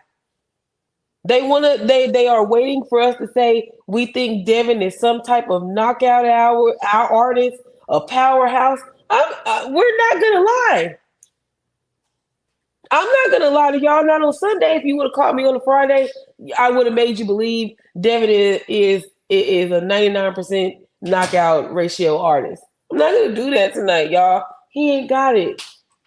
I'm sorry. He a great boxer. But until he can get some stake on them punches to make people respect him, regional Prograde was getting hurt by Josh Taylor for regional Prograde. I want to remind you of that. So I mean, it is what it is, you guys. Whatever. He's a great, fantastic fucking boxer. He ain't got no power. And there's plenty of boxers that have been fantastic boxers that ain't had no power. We didn't seen this before. Why are we making a big deal of it? Because it's Devin. Y'all don't like his daddy. Okay, where do we go from here? They gonna stay here. They gonna stay right here because this is a moment in time for them to say hallelujah. I told you so. I told you. Look. I told you. I told you. Lawrence RBE, thank you so much. He says, I really thought Dev would have more power at 140. Blu-ray. Blu-ray. Come on, Frank Martin. I do think Devin needs to take a long break and study Mayweather. Okay. And Ramsey says, I try not to go here, but a lot of dudes nowadays act like fucking sissies. Instead of being fans of the sport, you niggas ride other dudes' nuts like hoes. Thank you, Ramses. You are absolutely correct. So this is what I have to say about Devin and his power. He is not a knockout artist. I don't expect him to be. What he has is a particular set of skills. He is a pure boxer, and he needs to stay with that. But this is what I do think. This is probably going to be one of his soul-searching moments. I think at this point, especially this point in his career, he's 25 years old. He'll be 26 this year. You now have to listen to your body, and wherever you are most comfortable, wherever you can go, whatever weight class you can go and get stronger in and be your best physical self, is probably where you should campaign at this point. Because, and I say this because I think more so than anything is twofold. I think he will be physically stronger, but I think he will also be physically stronger in his punch resistance. That shrinking down like that is now affecting your punch resistance even more, and that will fucking shorten your career more than anything. A lot of people say Devin can't fight on the inside. I don't think that's true. I think he just has to be smart, and yesterday he wasn't smart. He fought Linares on the inside the majority of that fight. He was getting in and getting out. You can't stay there, but you can get in and you can get out. And typically he's athletic enough to do that, but also keeping it real, he's been in there with guys that he has a longer reach on. So it's been easier for him to get in and get out. He's got to do some soul searching at this point. And he's going to have to add some shit to his arsenal. You're going to have to start sparring motherfuckers that give you the disadvantage of not having the longer reach. You're going to have to learn how to get on the inside because you're going to have to get there in order to beat them. Really and truly, take for instance Charles Conwell's fight. His guy was taller. His guy had the longer reach, but he equalized all of that because he had power and he had a chin that could withstand and defense that could withstand what was coming back at him. So Devin, from this fight, your defense was lacking something terrible. Your ring IQ was lacking something terrible. You just didn't fight a smart fight. I feel better after I watched it back because he came back so well in rounds 2 through 5.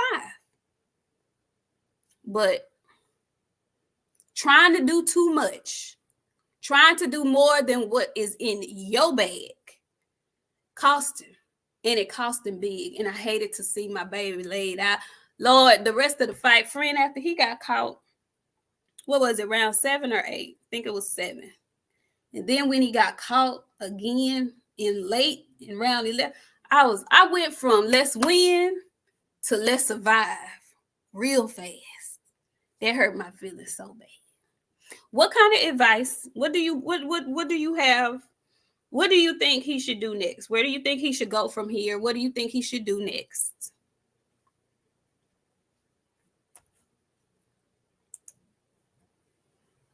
Really? I get attacked. I was just gonna say, Mr. Harris. I be getting attacked. We work. And it's so crazy how it's be the hunt for me because can we work, please? I don't know how this. I don't. You know what, friend? I need some executive decisions need to be made. He needs to take a couple of moments back, get himself together. A new trainer is a must for me. It's Sunday. We being honest. A new trainer is a must for me. I saw it after Loma. He needs somebody who can give him good sound advice in the corner, not stick to the game plan. Because what is the game plan at this point? We don't fucking know. The game plan not working. We need something else. We need more than one plan. So I need him to go pick up that plan B, take it to the house, get him a glass of water, and go ahead and take it. We need a plan B in effect. And until we get a plan B in effect, come back, soft touch, and then go after the motherfuckers that you said that you was after. Like that killer in you, don't let him die. Keep calling these people's name, making them know that I see them. Now, the thing about it is, we have a habit of writing people off after losses. Getting him a fight, he's going to have to do like Ryan, go get a Duarte, knock him out real good, and then we can get him back into motion and shit. That's how it's going to go. So you think he should stay at 140? I don't think. I think he needs to go up to 147 because who are you talking about? I'm talking about Devin. Okay. I think shrinking down to 140 pounds. I think it's too he getting big. He not a baby no more. You don't keep asking your kid to make these little weights and they can't make it no more. He can't do it. Devin is 154 pounds right now. Like he could get up there with them. The thing about it is, Do he have what it takes, i.e., the power, to hang out with them boys up there at them bigger weights? Because when it come with weight, come bigger punchers. So he in a catch-22, friend. He I he can he stay. needs a soul searching moment. He has to get. He has to get find. He has to find where he belongs. He needs to find where he belongs. Weight class and trainer wise, in your Right. opinion. He definitely, because he right now he in an odd spot. 140 is technically still too small for him. I agree. 147, they be trying to knock people head off up there at 147. He can give some light touches, some Cody Crowley's, Rolly Romero's up there. He can do that. There's fights up there to be made, but he needs to find him a place. And 140 ain't it. It's still he taking his body through too much. He big, and it's time to stop trying to squeeze in the bad bitch weight. We said the same thing, David Benavidez. Unless you can go in there and you can make that shit comfortable where it's not killing you to do it, get your ass somewhere and get you somewhere where you can be. That's it. Okay. And nobody wants Devin to retire. It's fans that's he ain't got nowhere to be. He can't go to 147. He can't do this. He can't do He this. definitely, there's plenty of fights for him to fight, you guys. There's plenty of fights for him to fight. Nobody wants to see nobody quit after one L, because y'all swear Errol Spence Jr. should retire. He got one L. I bet that changed the vibe in this bitch now. He should retire. He had a car accident, Bud beat his ass, but he only got one loss. So basically, y'all all saying it's cool to write people off after the first fight.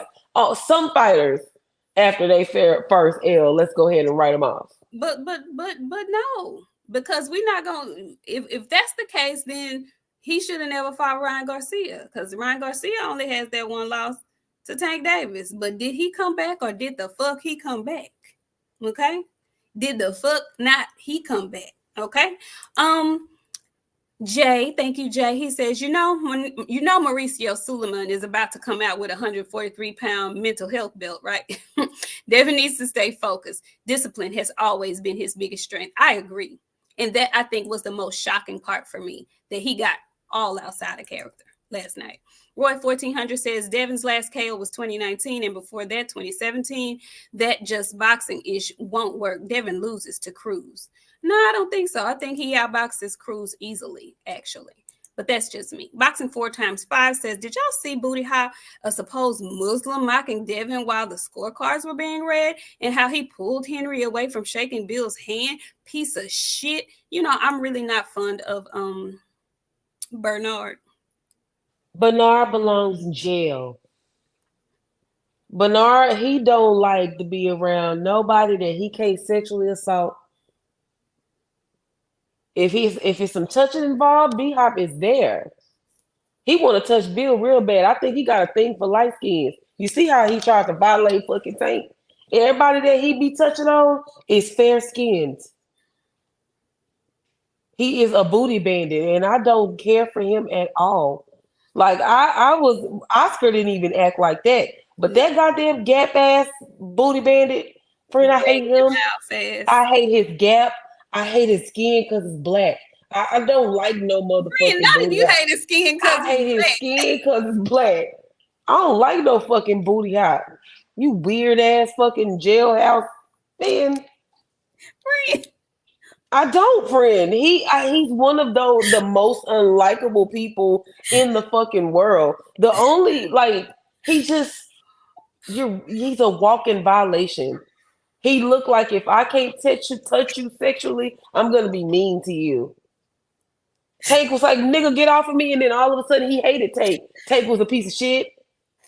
Tell us me you like him and go about your fucking business. Trying to secretly touch him on the sneak. You like Bill. Just tell him, Bill, I want to take you to dinner. Do him like old boy did Malik on the game. He cooked him dinner.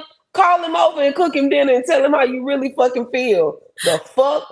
I hate your gums because they black. All that shit. I hate your skin because it's fucking black. And I hate your gap because the inside of this is black too. Fucking, man, I don't like that, man. Like, Ill, brother, ill. That's how I feel when I see B-Hop. Ill. Oh, Sexual deviant. He looked like a just. I don't like him, friend. I don't like him. I don't like him. I don't like him. I'm sorry. whew. Markel Martin says, "What do you guys think of AB saying Dev needs him now?" I say pass. I say hard pass. Hard pass. Freedom Smart says, "Hey, I have a little gap. Love you anyway." You know what? Some gaps are nice. Some gaps are cute. You got a little gap. He can stick two of his fingers in that fucking gap. I know he talk and spit all the time. Tuh is his favorite word because every time he tuh, a little extra come out with it. Oh no, man, y'all, I'm not giving. I don't like no motherfucking beehive. He is a sexual assailant. He's a deviant He's friend. a sexual assailant. He is. He's a deviant. He is. He's a sexual assailant. He's nice to everybody. And all the light skinned people, he nice to them as long as he can touch them. When he told Bill to come in that bathroom, I'm not fighting. If you want to fight, cut up. I'm gonna tell y'all new here. I'm gonna get you where you cut up at. So if you talking that shit in the public, I'm finna get on your ass in the public. Ask me to go to the bathroom. I'm gonna think you trying to deviant me, and I'm gonna shoot. No, I got bear mace. He needs to be maced and jailed. He's disgusting, friend. He a deviant, and I'm not even finna have to argue with y'all about it. I don't care what y'all think about me. He is a deviant. Oh, good grief. I cannot say I disagree. I'm not a fan of him. I'm not. And frankly, I'm gonna be honest with y'all. Y'all know what it is here. It's Team Haney all day long. I have a very I love them. I love Bill. I love Devin. I know this was a hard loss. I know he went through it last night. I know he questioned everything he thought he knew about himself. I know he did. I know he second guessed his moves. I know he second guessed his approach. I know he had a hard night. I know he did. I know he did, and it's to be expected. This is his first loss. But what I will say is, again, I'm not a fan of post-fight in-ring interviews, especially to a boxer that got, beat up pretty bad. But he did a really good post-fight interview. He gave credit where credit was due. He made absolutely no excuses. Brian Garcia was the better man last night in that ring. He looked like the more prepared boxer in that ring. I'm going to keep giving credit to Ryan Garcia and Derrick James for coming in with a fantastic game plan. And as bad as I hate to say it, the pressure got to Team Haney. The pressure got to Team Haney.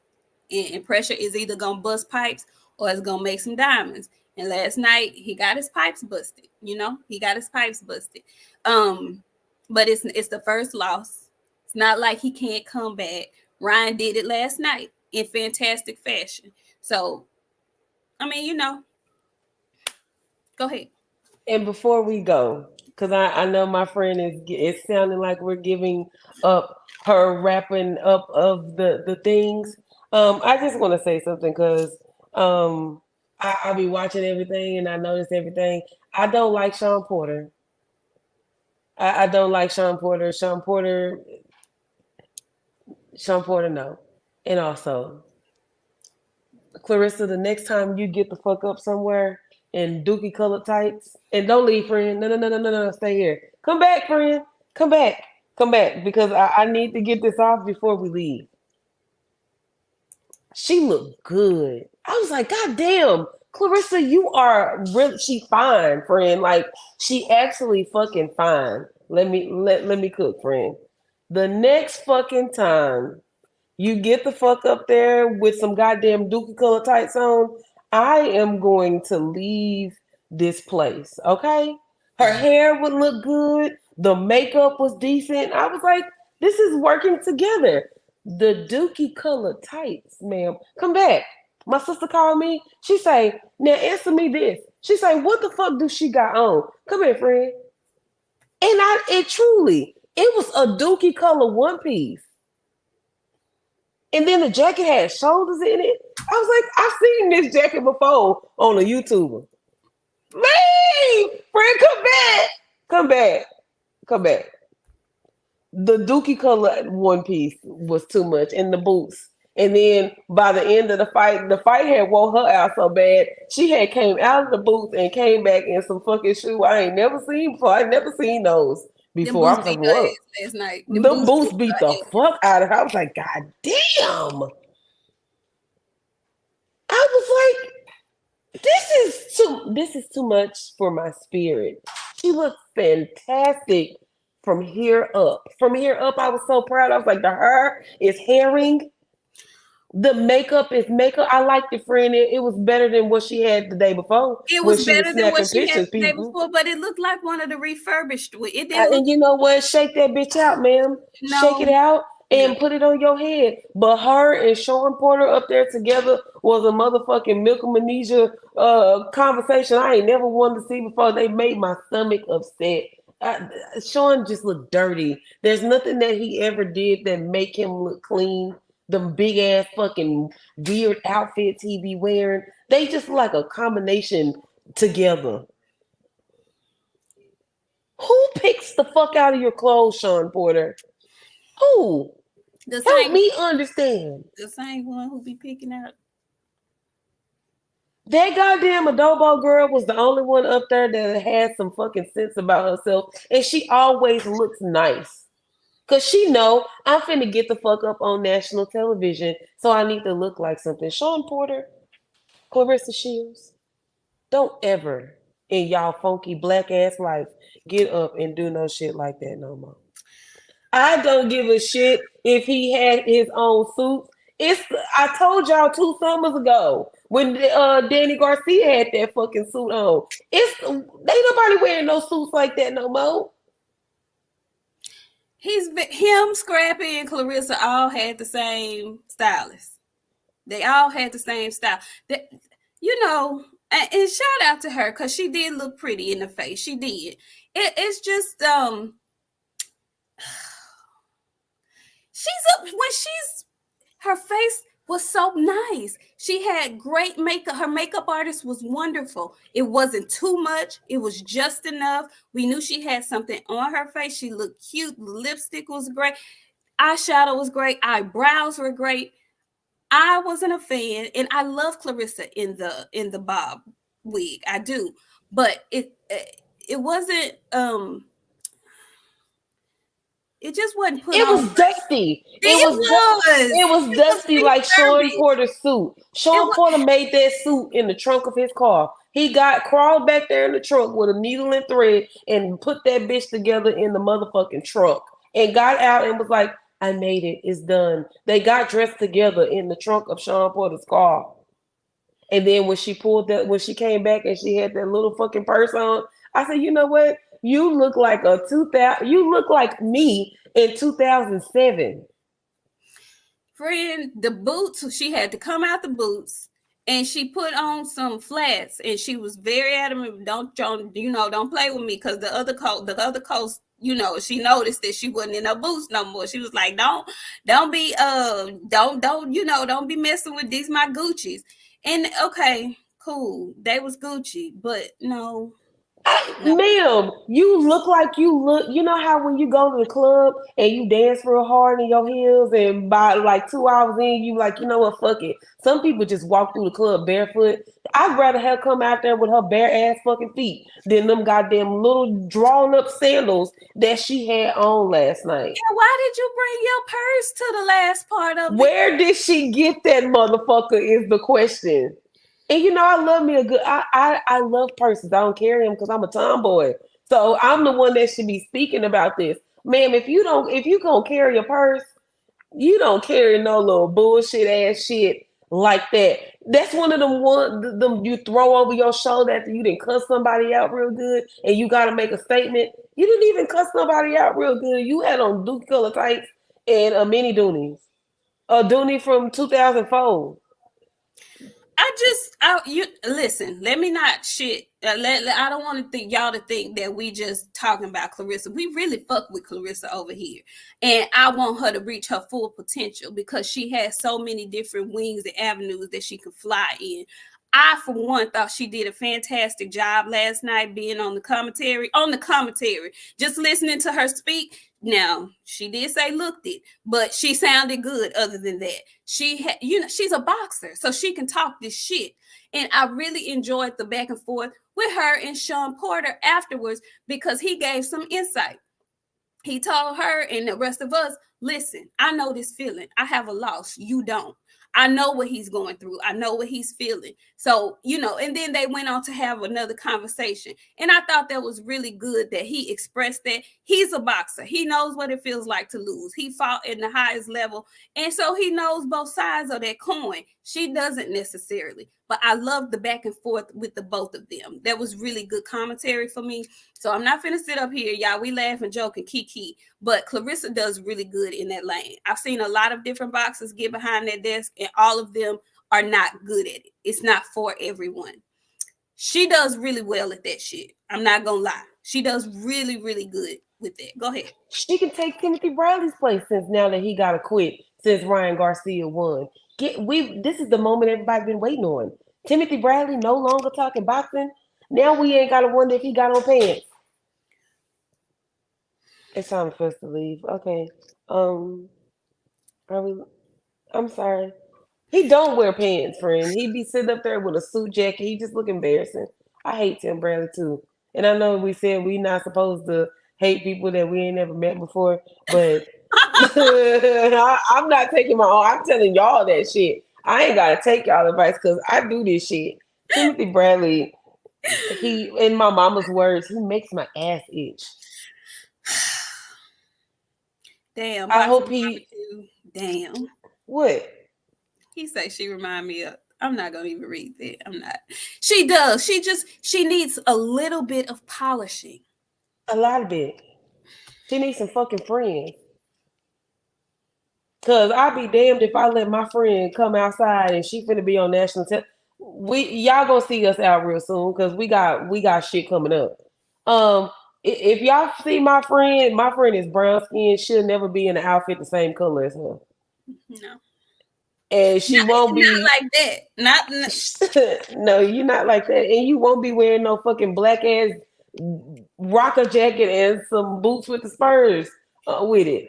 You're not gonna do that. You got a real friend. I really want her to get a stylist just for events, just for occasions when she's going to be on camera like this. There's nothing wrong with a good stylist. And you know what I really think? And you know what? A man made this comment to me. And I liked hearing it coming from a man because we looking at it from a woman's perspective and kind of like a girly girl's perspective. I think Clarissa wants to be a girly girl, but obviously she's not because she's not comfortable all the way in the girl. I will not because I'm the biggest tomboy you will ever fucking meet. The only thing that I don't do, I won't carry a purse. I'll put on some heels. It's hard to get me in shit like that. I will throw on some sweats and a t-shirt and be naked head in a heartbeat. That's what I was gonna say. I feel like as far as when she's out and doing engagements like this and she needs a wardrobe, I think her best look would probably be cute athletic. Like she could have had on a really nice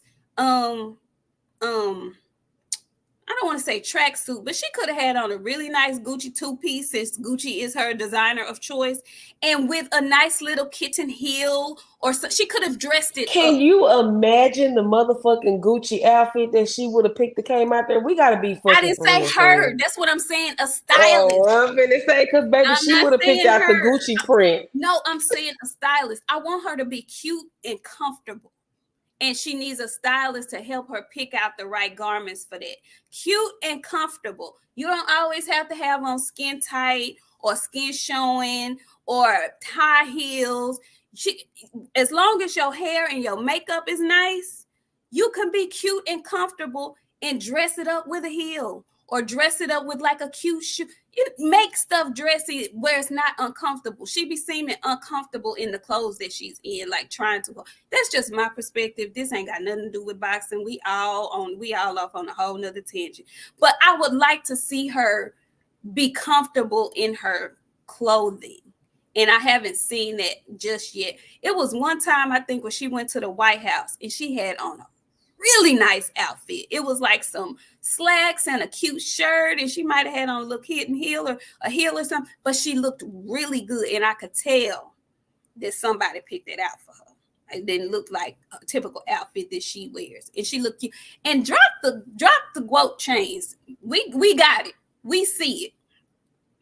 Your whole outfit, you coming with, drop them. You don't have to wear them every time, or have a cute little Carrie-like nameplate that says the quote. It don't have to be big and gaudy all the time, because that big and gaudy jewelry, you don't need it every time. It's giving fucking Big T. It gives Big T every time I see that big motherfucker.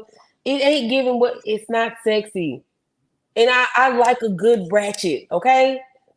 Sexy Red is my person. That is my twin flame. So I love a good ratchet. That shit is just, it's not. They making these little dainty pieces for us now, you guys. Like, we ain't got to come out with the big ice. Do it. You know what? I don't give a fuck what you do. You keep wearing that shit. Keep coming out in them dookie colored ass fucking tights, because at the end of the day, what you say is, I hate you anyway. Big T is the swap meet. Big T is where you have to take a chance to go shop because you might get shots. Don't do it. That's where Lil Boosie got shot at a couple of years ago. Y'all remember when Lil Boosie got shot? He got shot at Big T. Don't go there. Don't do it. Don't. Yeah, not Sexy Red. No, Lord Jesus. Hold on. Now, we ain't gonna do. As a professional, I got a little ratchet in me. All right, we gonna leave it at that. Yuck. She got. We are done with the Devin and the Ryan talk. Okay, we have allowed you guys to get your shit off today. We know you're probably gonna come back in here next week with some slick shit to say. We get it. We know. We understand. You know, we are not sore losers. Whatever the case. But I do want to ask one question, you know, to the rest of the chat who's still here with us, and to you specifically, friend. So, like I told y'all on Friday, I felt like we were going to get an official announcement on Fight Day. And we did. Okay, so it is official. All right, we finally have a date and a place. Frank the Ghost Martin versus Gervonta Abdul Wahid Tank Davis, fighting on June 15th, Las Vegas, Nevada. We were hoping and praying that it was going to be on the 22nd in Houston, but they pulled a fast one, and it is now the 15th, the Saturday before Father's Day, in Las Vegas, Nevada. Making it hard for a sister to get out there. Either way, the fight is official. We can officially get into fight mode.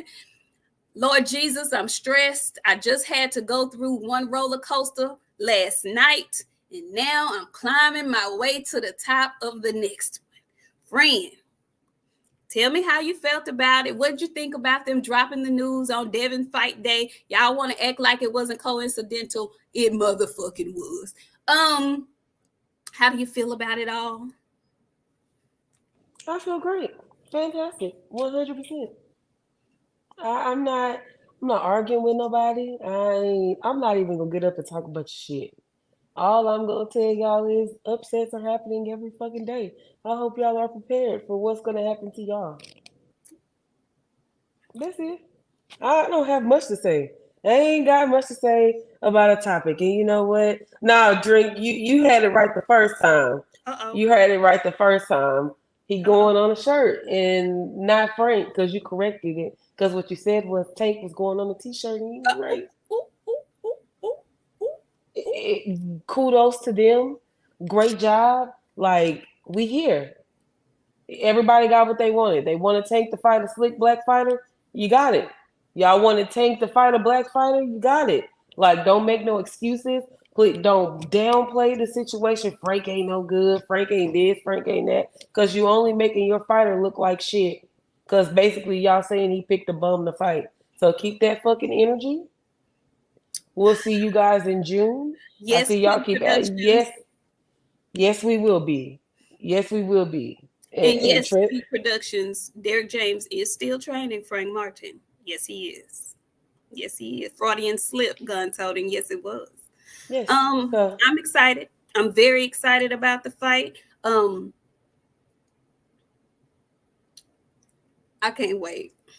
I cannot freaking wait. We love boxing, y'all. Okay, we have people that we root for more and harder than we do for other folks. But we love boxing. Okay, and even with the upset last night, I was happy that it was actually a good fucking fight. It was a good goddamn fight. Even with Devin getting beat like he got beat up, even with him looking not his very best, even with all of that, it was a good ass fight. We saw the unexpected. Nobody really expected it to go that way. I don't think anybody had Ryan Garcia winning a decision. If anything, I thought he was going to get, if he was going to win, he was going to knock him out. So it was a good fight. I want to see good fights. And I think nobody should be written off because they lose in a good fight. Okay, nobody should be written off because they lose in a good fight, and that goes for anybody. And I don't think anybody should be written off if they win a snore fest. We dealt with Shakur in the Edwin De Los Santos shit. It wasn't his finest hour. He's still on a redemption tour, and he won the fight. And free game, because y'all think we hate everybody. I was thinking, you were talking earlier about the four kings. So there's King Ryan Garcia, there's Devin the Dream Haney, there's Tank Davis, Gervonta Tank Davis, and the fourth of the kings was supposed to be Shakur, right? Shakur is the only one to me who doesn't have a signature nickname. Does he? I know people call him Sugar Shakur, but when they do his name at the fights, what do they call him? What is his moniker? the Puerto Rican.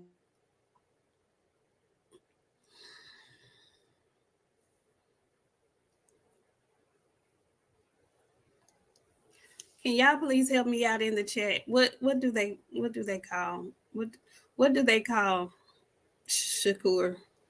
Shakur, the Puerto Rican Stevenson. The monster. That's what he calls himself now. The monster. What is Teofimo's moniker? What does he call himself? Shakur? Teofimo. Teofimo is now the monster. He is not. I'm just saying that everybody from Top Rank is a monster. I'm trying to say this because I was thinking last night about Shakur. Oh yeah, T.O. the takeover. T.O.'s the takeover. Okay, Shakur. so Shakur is the only one who doesn't have a real, nickname that we can attach to him. And I was like, this is just coming from Auntie, baby, because I was thinking about you. And the reason why I was thinking about you is because I was very impressed with your response to Haney in his showing last night.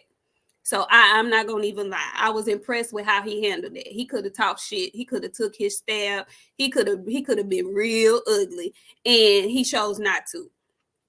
But I have a moniker for him. Your name is Shakur Stevenson. Baby, you say you chasing greatness. You trying to rise to the top. You keep telling us you gonna show us something. Shakur, all eyes on me, Stevenson. That should be your moniker. The next time you come to the ring, it is Shakur. All eyes on me, Stevenson. Because you want all eyes on you. You want to be the top dog. You keep telling us you are the top guy. All eyes on me is perfect. I liked it. I don't know. Just thought I'd throw that out there. Because I know y'all say we hate him and shit. We don't. We really don't. We like everybody. I just have my favorites. But I love Shakur, all eyes on me, Stevenson. Y'all tell him. Go tell him. Go put it in his chat. Put it in his DMs and whatnot. I love that. Your name is Shakur. Why not? I love it. Anyway, friend. West, I'm good and grown, baby. What time? Can you give your last and closing words? Absolutely. Shout out to y'all. This is a very excellent show. I hope you guys were entertained. If you are new here, hit the like button, hit the subscribe button. We are live every Friday, almost every Friday and every Sunday. On Fridays we come on at 9:30, and on Sundays we come on at 7:30. Um, Tap in. We got a lot of haters, y'all. We got a lot of people saying that our content ain't shit. We ain't shit. We don't know nothing about boxing. Um, Show them we a little different. And only y'all got the power to do the shit. Because the more y'all watch, the more y'all talk about it. The I don't even want to know what was said. Rick Timms, you are a lie. I mean, it wasn't 93, but it was around there. Don't be making me up. Yeah, don't make my friend old on national television. But no, shout out to y'all. Like I said, we got a bunch of people hating us. We got a lot of people, bunch of people saying the show ain't shit, we ain't shit, we don't know nothing about boxing. The more y'all watch, the more y'all subscribe, the more y'all are showing people that maybe they do got a little something over there. So keep up the good business. 400K by tomorrow. We ain't let that shit go. Y'all see, we on the grind. So tap in. Like we here every week. Every week. Every week. And do us a favor on your way out if you haven't already. I'm looking at 473 eyes on us. I feel like there should at least be 400 likes. Okay. If you have not hit the like button, please do so. Please and thank you. Please. We appreciate it. We appreciate all the people that came through with the super chats. Let me make sure I didn't miss anybody. Let's see. I think I did. TD Harden. Hey, TD, he says, girl, leave Fleece Hopkins alone. Lord have mercy. Thank you, guys. We really appreciate y'all coming through. On Sundays, y'all know we tell the truth. Sometimes we agree, sometimes we don't, but we going to tell it like it T.I. is. And we will see you guys next Friday. We have another big one coming up that I feel like should have actually been on this fight card. We have Virgil Ortiz back in the ring next week, okay? So we will see y'all back on Friday to give our take on the weigh-ins, and we'll be doing it all again on Sunday to do the recap. Thank y'all so much. We love y'all. Share the episode. I know y'all been waiting to see what we was going to say. Don't share the episode. Let the folks know we came in, told truth on Sunday. But guess what? It's still man down. It's still Team Haney. Ain't nothing changed. Congratulations again, Derrick James and Ryan Garcia. And we'll see y'all on Friday.